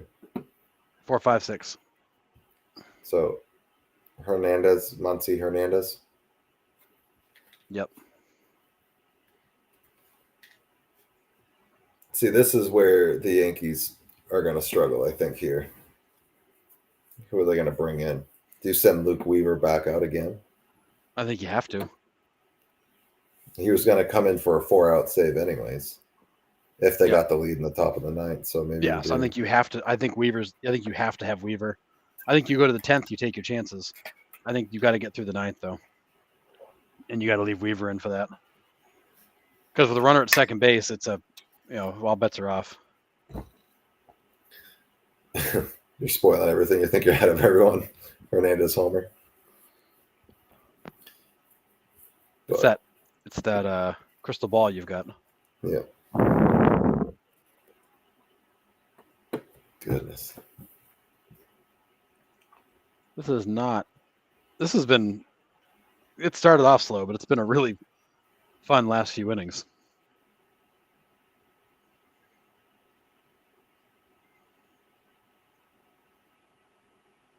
What, Jay, actually what? Wait, actually what?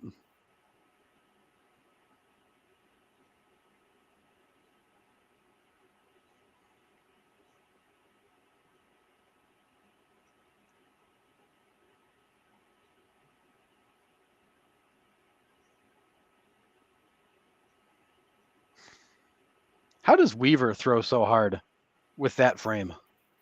I don't know. Like, they brought Cabrera in. They took Gleiber out. Makes sense because defensively he's not stellar. Oh.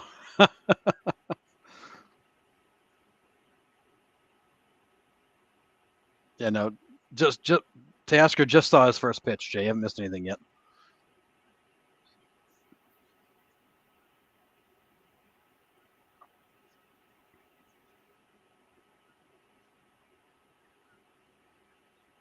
Oh, that was right down the middle. Don't throw that again.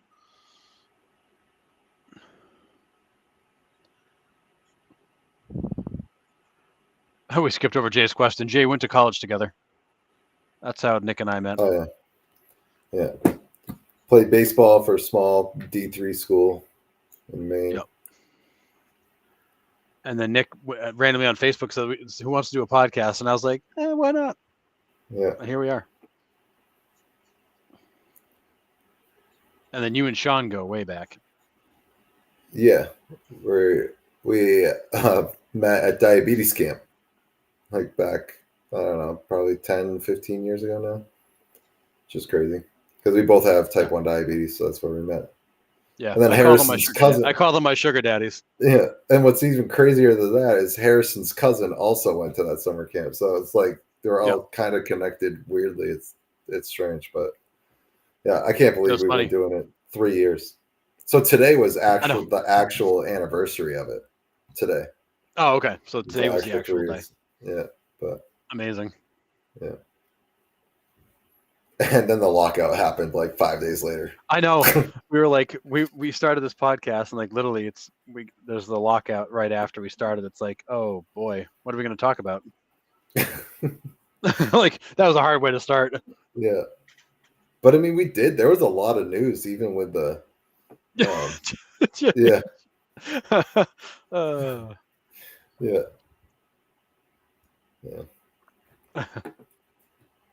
But Yeah, I mean, there was a lot of news even with the lockout. Like there was just so much rumors flying around about the changes and stuff.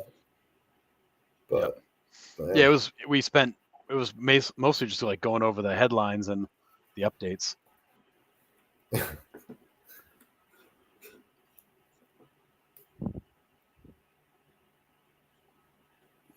Oh, they Pete just Alonso, brought back. yeah, Pete Alonso.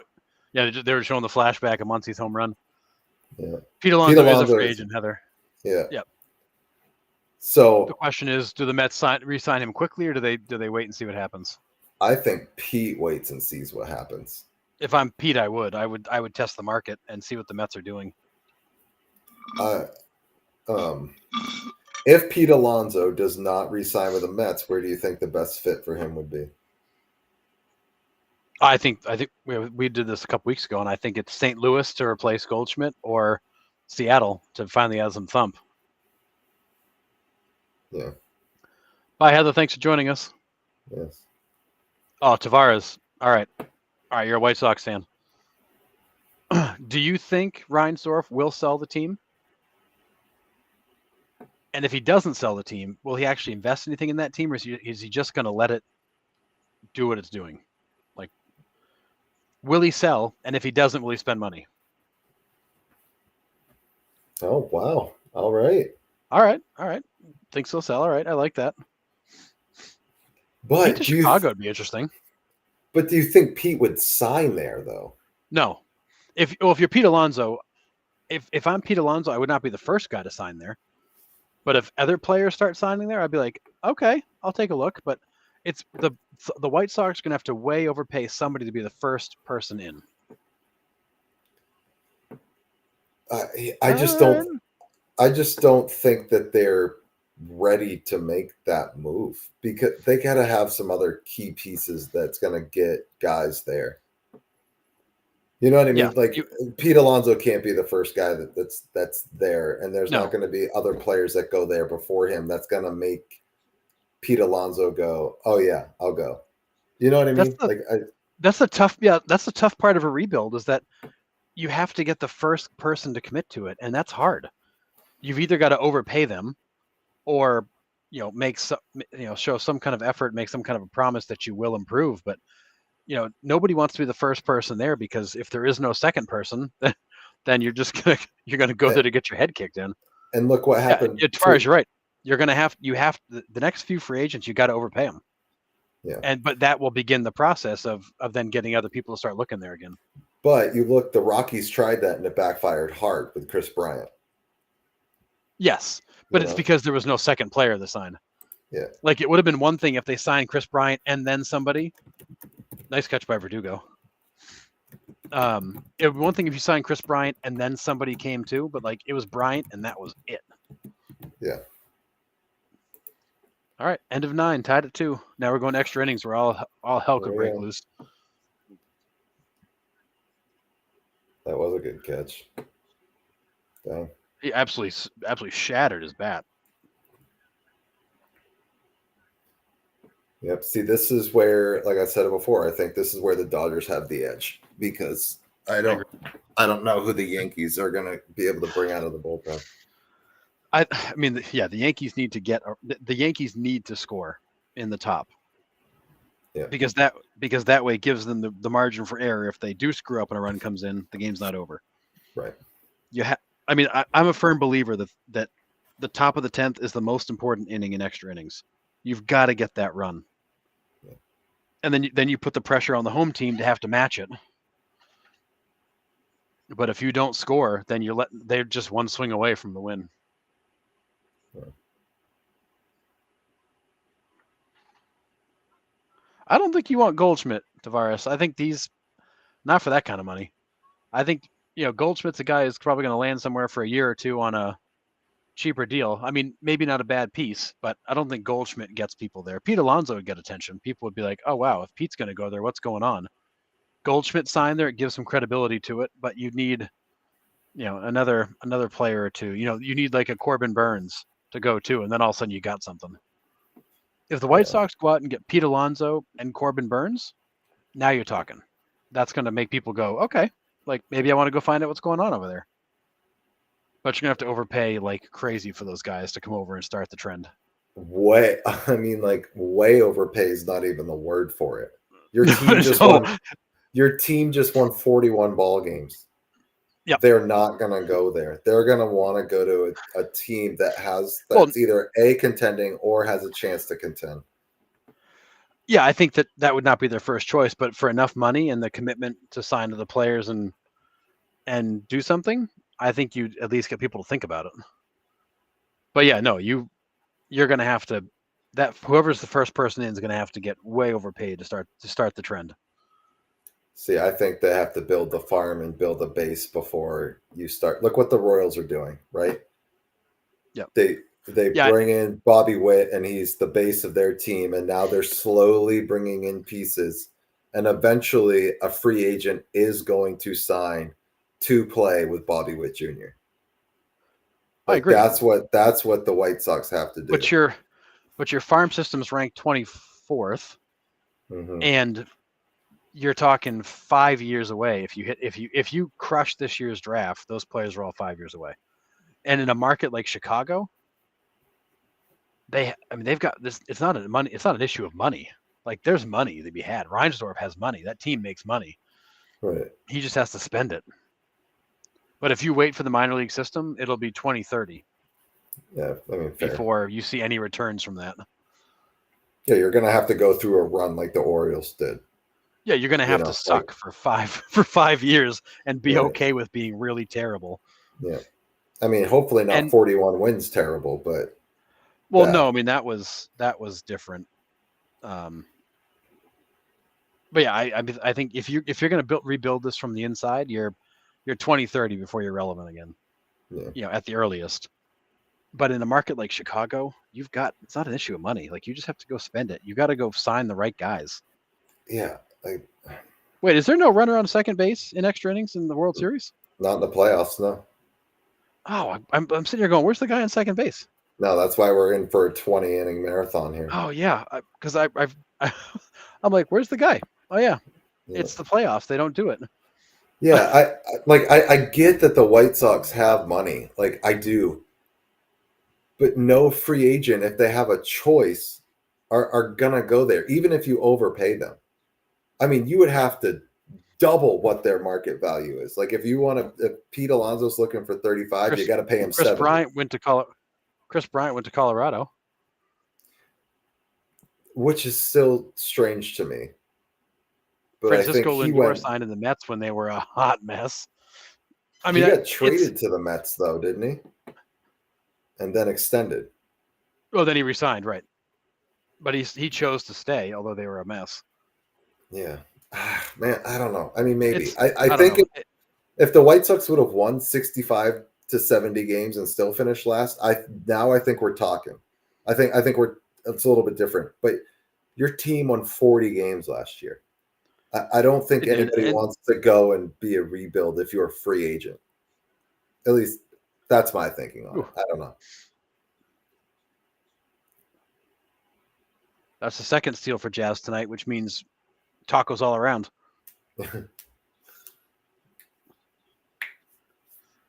For nobody. It's the white for the right deal and the right path.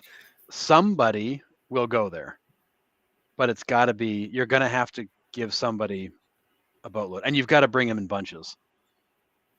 But in Chicago, yes, if you're going to, I agree. You're in Chicago, like this. You're one like the third largest market in the country. You've got money. Like you've got money. Right.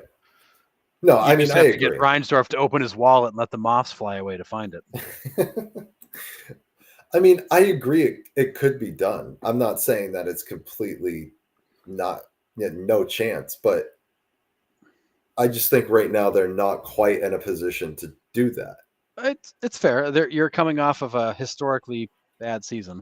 Although I will say, you traded Cease. You dumped everybody. You just you let them all go, knowing that you were preparing for this. Right.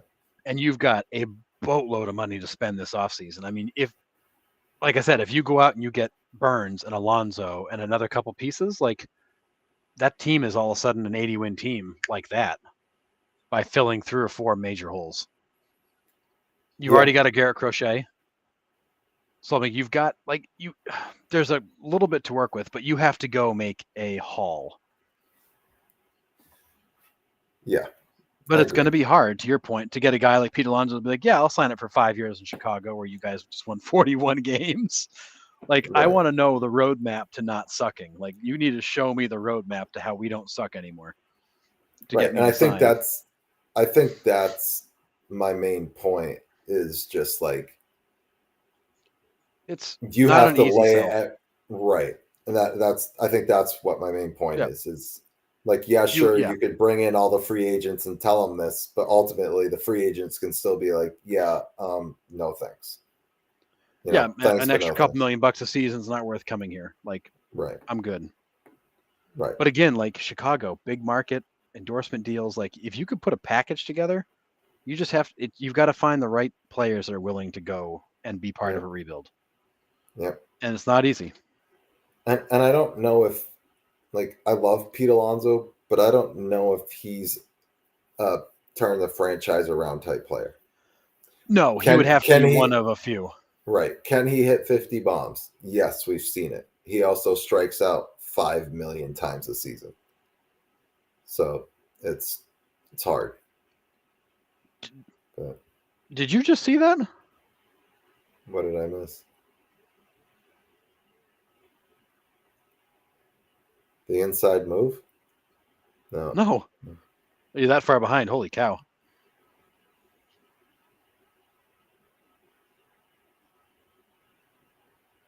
What am I?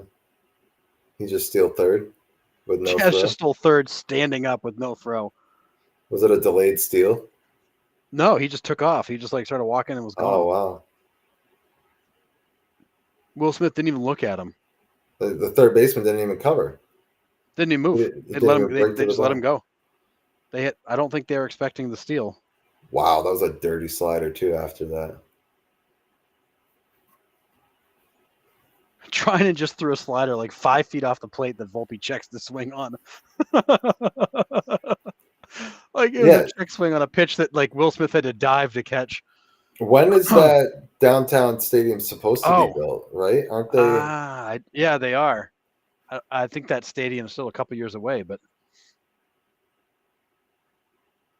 can they turn? Oh, they can't turn it. They can't turn it.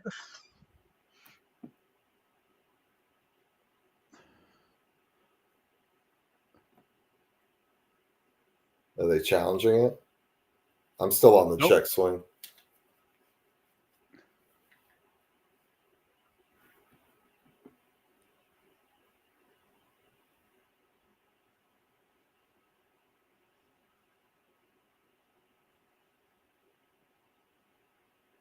Wow.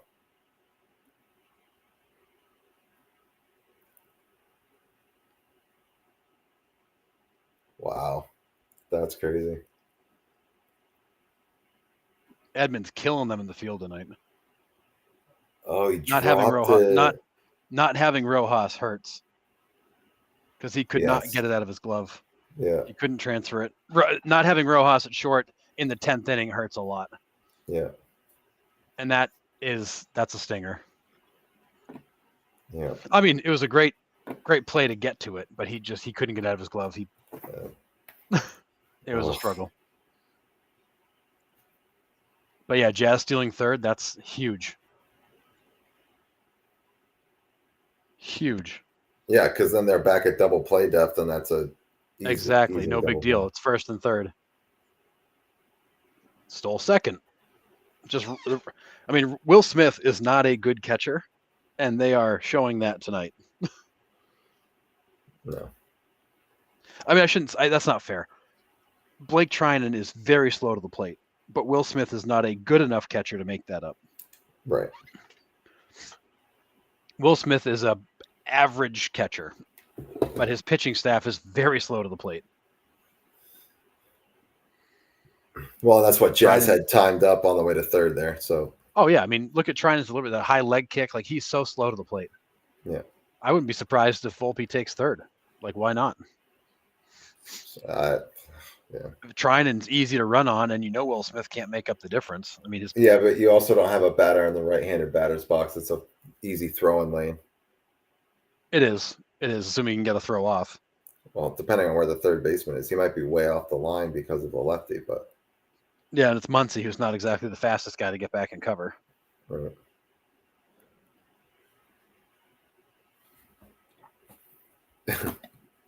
Nice to have you back. Jeez, awesome. Yeah, thanks for coming back. Oh, But right yeah. down the middle. What? What are you looking for? Not that.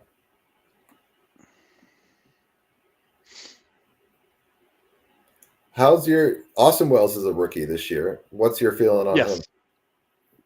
I think he's good. I think he is. I think they expected. Shouldn't say. I think they put him in a position this year expecting more from him than was fair. He hit behind Judge for a while, but he's got a good bat. I think he's solid. Yeah. I think he'll be good for them for a while. And the nice thing is he's a left-handed bat. Yeah. Which we know, as we've said, Yankee Stadium is good for lefties. Yeah. One guy's got to get on to see Shohei. Yeah, because you were at 7, 8, 9. Yep. It's what Kike is that Kike, Lux, Edman? No, Smith, Lux, Edman. Oh, that's right, Will Smith. That's right. Kike was 6. So Smith, Lux, and Edman. Yeah, that's not exactly your murderer's row to get yourself going in the 10th. No. But the Dodgers have now used Trinan for 2 innings. You use Kopech. Was it Banda that came in before that? Yep. So you've used your 3 best relievers tonight. If you lose this game, that's going to suck for tomorrow. Yeah. Because now those 3 guys are not available tomorrow. They're going to need Yamamoto to pitch his ass off tomorrow. Which he's capable of. He can do it, for sure.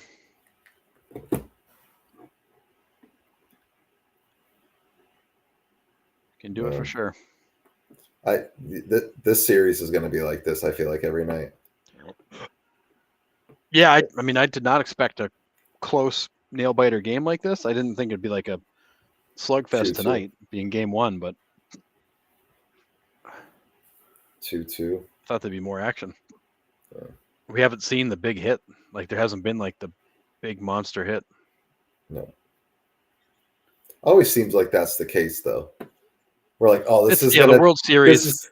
It's just anything. It's like, oh, this is going to be the best pitchers duel we've seen in a while, and the game ends up 15-14. And then you're like, oh, these are the 2 best offense in the league, and it's like it's 1-0. It's like it seems like that's baseball. Yeah, and I feel like the thing with the World Series is like everybody, it's so big, and everybody's like so tight, and it just it never plays out the way you think. It just never does.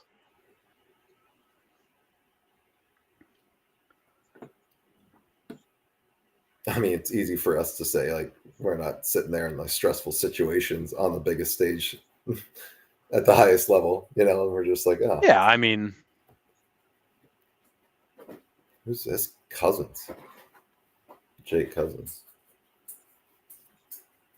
He throws pretty hard, though.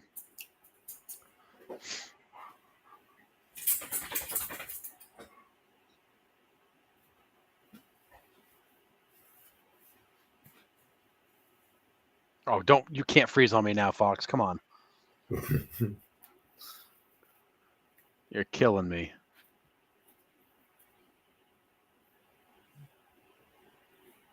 Oh, man. Oh, sure. Come back to a commercial. Awesome.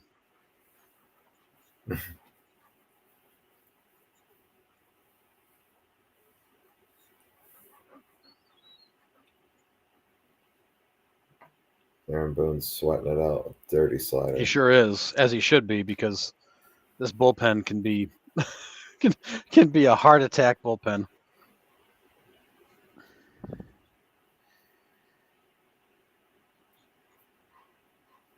Gavin Lux, is he he was a highly rated prospect. Like, is he a bust? Like when do you fall into that category of like, or is he just overhyped? That's a great question. I don't know. I think the injury last year really set him back. Tearing the ACL in spring training. Yeah. I think that really hurt him. Man, I don't know. It's hard. It's like, when do you give up on a guy? I'm not sure. Yeah, I mean, because he's not a bad player. He's just okay. Yeah. That's a nasty backdoor slider. Holy cow.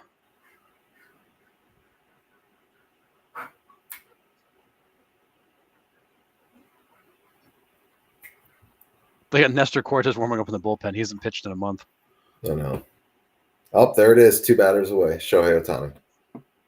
Came up on the bottom right corner. Got to get the warning.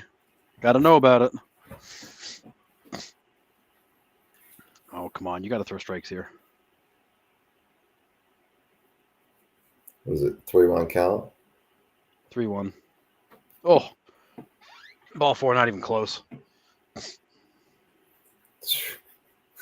Yo, the friggin' Dodgers are going to come and Shohei Ohtani's going to hit a friggin' walk-off home run. Yeah, and the whole world is going to crater. The script is written, dude. It's ridiculous how this plays out. Oh, you can't bring Cortez into this game who hasn't pitched in a month in a high leverage bottom of the 10th with runners on. No way. There's like they should know. Like you have to fire Aaron Boone for malpractice if he does that to Cortez.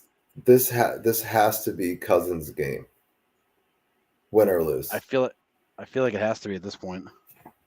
Like you said, you can't bring in Cortez at this point. No, I didn't see who else was warming up. It's Cortez and somebody else. Oh, Hill.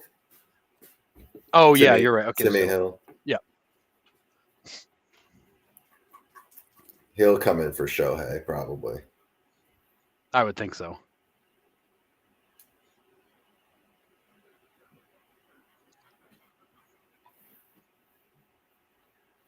Yeah, Edmonds no slouch in the 9 hole, so.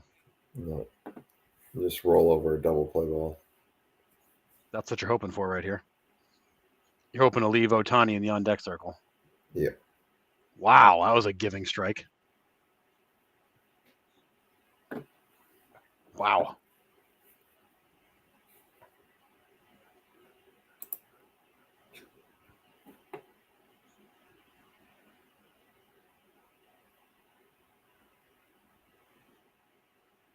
He's not going anywhere. Don't worry about him.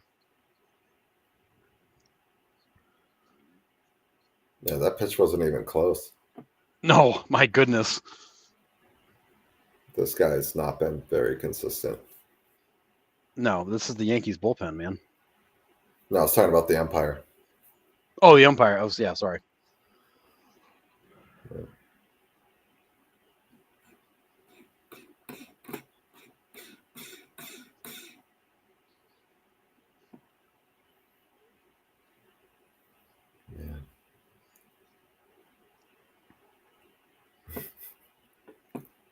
On pins and needles over here. Let's go.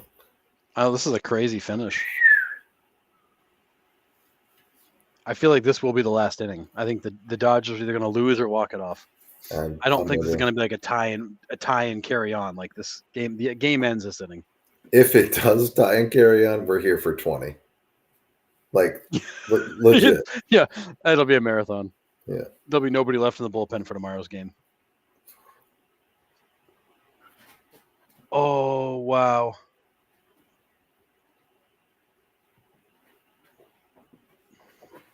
Oh, this game's over.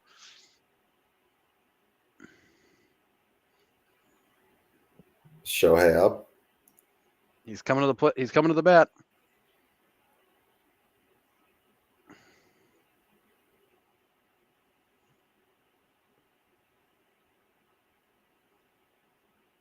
Wow.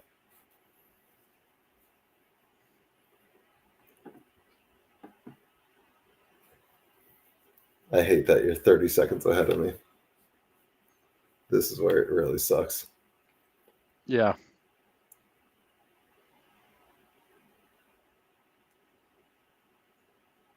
No, come on. Oh, come on. Did he actually do it? He did it, didn't he? No, it's not that. Oh.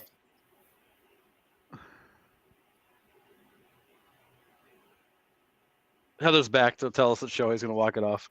Oh my God, they're bringing in Nestor Cortez. They're bringing in Cortez. That's what I'm saying. Oh my God. The guy hasn't pitched in a month, and his first batter is going to be Shohei Ohtani with 1 out in the bottom of the 10th of the World Series. That is malpractice. What are we doing? Holy cow. Oh my God. All right, I'll be right back. All right. I gotta walk for a second.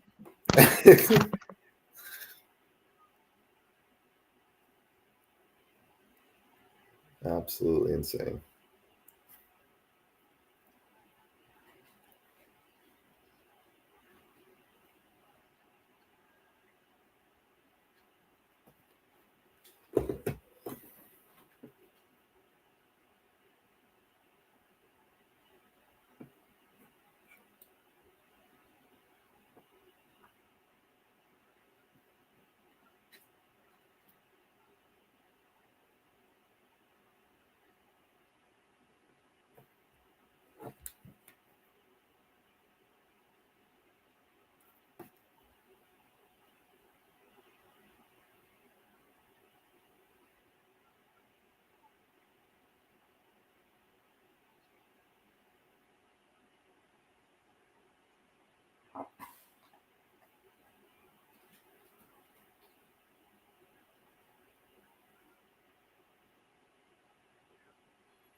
All right, this game's over. Dodgers win game 1. You think so? It's gonna happen. It's scripted. You got 1 out, first and second. Ohtani walking to the dish. Nestor Cortez coming in, who hasn't pitched in a month. He wasn't even that good this year. He's got to face Ohtani, Betts, and Freeman at the minimum. Yes. So I mean, if you get lucky and Ohtani rolls one over, you could spin one, but otherwise you're facing Ohtani and Betts at least. And I think this game ends this inning.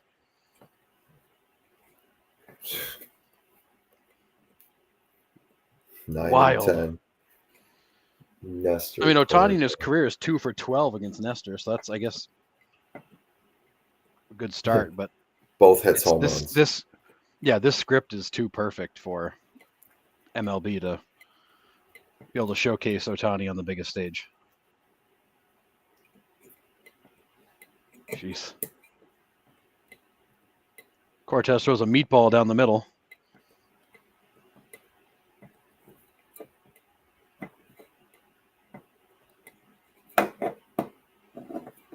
Oh my God.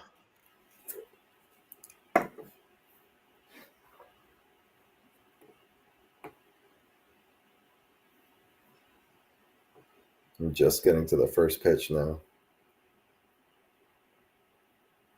There's only one pitch. He caught that? Yeah.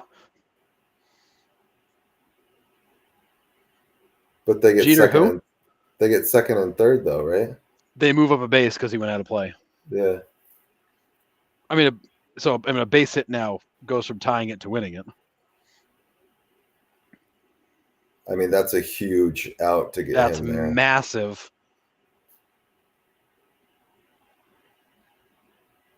That's a great play by Doogie. That's a crazy good play. Do you put Mookie Betts on and pitch to Freeman? With the lefty up, I think you have to. Because, I mean, first base is irrelevant right now. Oh, they just did. So Freeman, they did put him on. So bases are loaded for Freddie. I mean, if you're going to leave Cortez in, then yeah, you got to keep Freeman in. You got to go. You got to go lefty on lefty. Now, does an intentional walk count as a batter faced?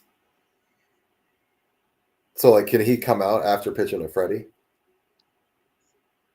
No, I think the rule is you actually have to pitch to the batter to count as a batter faced for that. Gotcha. Because they don't want you to just come in and intentionally walk somebody's away to skip that and leave the game. That makes sense. But I think you actually have to throw a pitch to the batter for it to count. So you could throw a ball outside intentionally and then put them on and then. In theory, yes, but I'm sure that there's probably they probably don't allow that loophole to remain. Probably frown upon it. Yeah.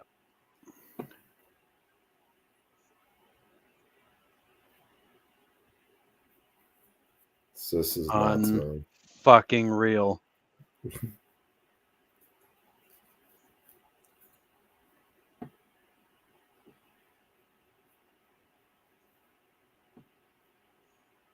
Unfucking real. Walk-off grand slam. Holy shit. Fucking gone forever. Like, see you. Holy hell. All of that to throw a meatball to Freddie. Have got to be kidding me.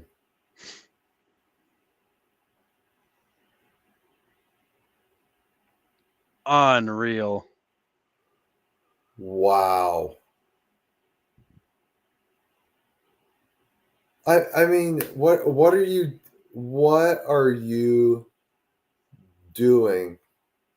Like, that just shows you that they have nothing in the bullpen. That you have to bring in Nestor Cortez. He threw 2 pitches, got a pop out, and gave up a walk-off grand slam.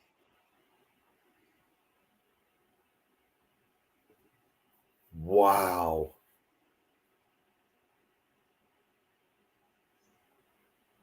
That is an absolute backbreaker. That changes the whole complexion of this series. It does. I mean, honestly, like, that's the dagger almost. Like, that is such a crushing loss for the Yankees that might be the series right there.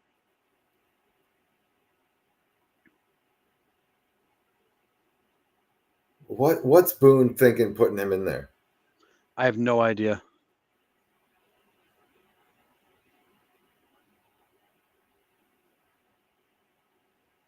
And of course, Freddie's looking for first pitch. Of course he is, because the guy hasn't pitched in a month. You're looking for him to throw you a get me over fastball because the bases are loaded. That's wild. Unreal.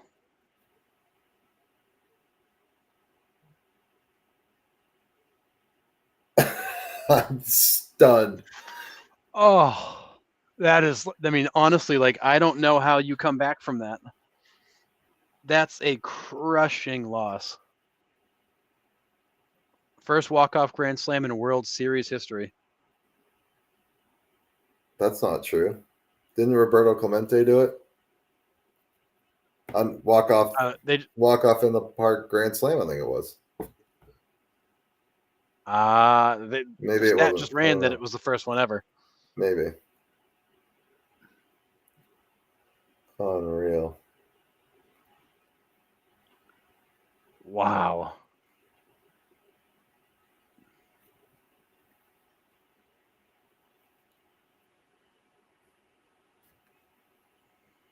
I'm stunned. That's crazy.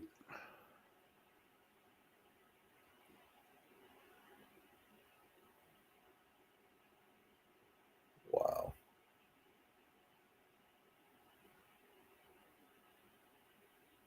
That's one of those moments after you hit it that you just completely black out as you're running the bases. Yeah, like, you remember none of it. No. Jay, I'm with you. Like, my reaction was just like, oh, yeah, agreed. Yeah, not a Yankees fan. I'm just exactly. even less of a Dodgers fan. Wow, like, that's a dagger in the hearts of the Yankees. Verdugo makes that great catch. You look like you're gonna be you got a shot, and then first pitch goes 20 rows deep. Yeah, that was not. There was no question about that one. That one was. He just threw him a BP fastball. Like, that's what he just tanked. Wow. But Aaron Boone's gonna get some heat on that one for putting Cortez in that situation. As he should. That's friggin' malpractice to do that. Like that's terrible. That's absolutely terrible.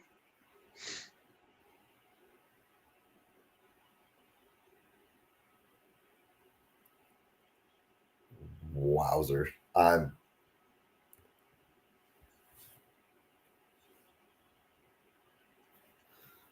Yikes. Yeah, that's wild.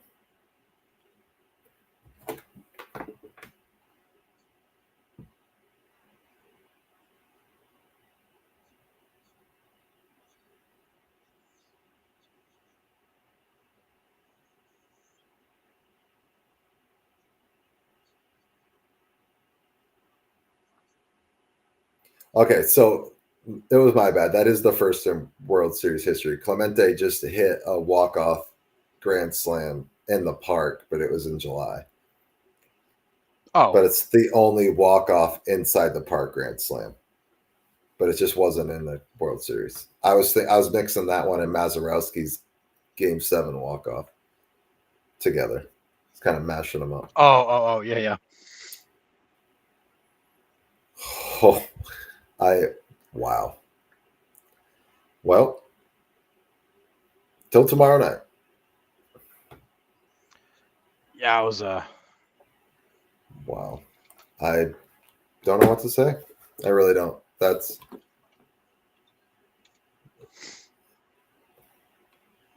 oh, so did I.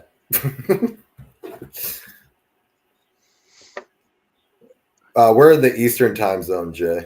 So it is. Yeah, East Coast. It's 11:44 here.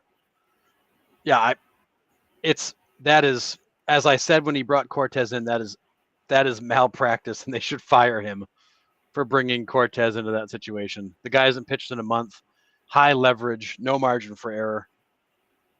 Like that's terrible, terrible, just terrible.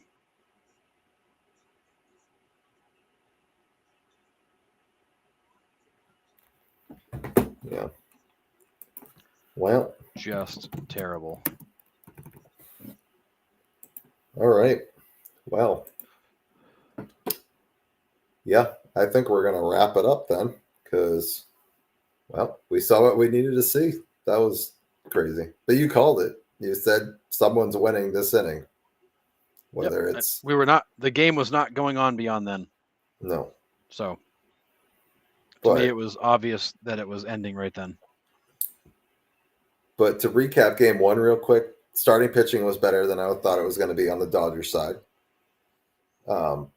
Yankees chased a lot of pitches out of the zone early in the game, which is, uncharacteristic of them. Yep. Yeah, very shocking wrap up indeed. That was wild. But if that's an indication of what the rest of the series is going to be, it's going to be fun to watch. That's for sure. Yeah, I mean, there's nothing that I hate more than seeing the Dodgers win. But the way they won is just mind-numbing. Like, how does it get to that point? How do you have Nestor Cortez in the game who hasn't pitched in a month in a high-leverage situation? Is that really the state of your bullpen? I think. And how does Aaron Boone put him in? And you have Tim Hill, who's gone in and done all right for you right there. That has pitched in the playoffs. Yep. That's if I'm a Yankees fan, which I'm not, I am absolutely furious that Aaron Boone did that. And once again, Aaron Boone proved that he cannot manage in game. He just can't do it. So he cannot manage a bullpen. He cannot manage in game. So my friend John Flanders texted me and he goes, 2 for 12 against Ohtani, which is the stat we saw, but didn't look past that. Right. You know, so again, yeah, the in-game management, not thinking 2 steps ahead, came back to bite him tonight. But Yep. wow. And I mean, you have 3 MVPs back to back to back. What are you supposed to do? I mean, one of those guys is going to make you hurt. One of those guys is going to make it hurt. That's just how it is. One of those guys is going to make you pay. And he did. Yeah, you can't expect to go through those 3 with nothing happening. But what a moment for Freddie Freeman, though, after like a lot of the personal stuff off the field that he's gone through, to have a moment like that in the World Series is going to be crazy. Oh, that's the year he's had. Unreal. Fighting through the ankle injury too, and just bet he wasn't feeling ankle it injury, right then. the whole thing with his son, like yeah, everything. What a moment. Yeah, wild. All right, I think it is time to wrap it up until next time. I don't know if we'll be on tomorrow night for Game 2, but we definitely will be on for Game 3 Monday night. That's our regular show time. We might just end up doing another kind of session like this because, I mean, there's not really a ton of news. So maybe we'll just the World Series. That's all that's happening. News we need. So we'll obviously like kind of recap, that's happening tomorrow night, and then Monday we'll be on live for the show on Monday. So yeah, till then we'll be on right at 8:00, right before a game. Crazy Game 1, crazy end of Game 1. But thanks for joining us in the chat, throwing all the baseball stuff at us, and that was a lot of fun tonight, fellas and ladies. So thanks again. We'll see you Monday at 8:00. We will be on at 8 p.m. sharp, right before first pitch there, as the series goes back to Yankee Stadium. So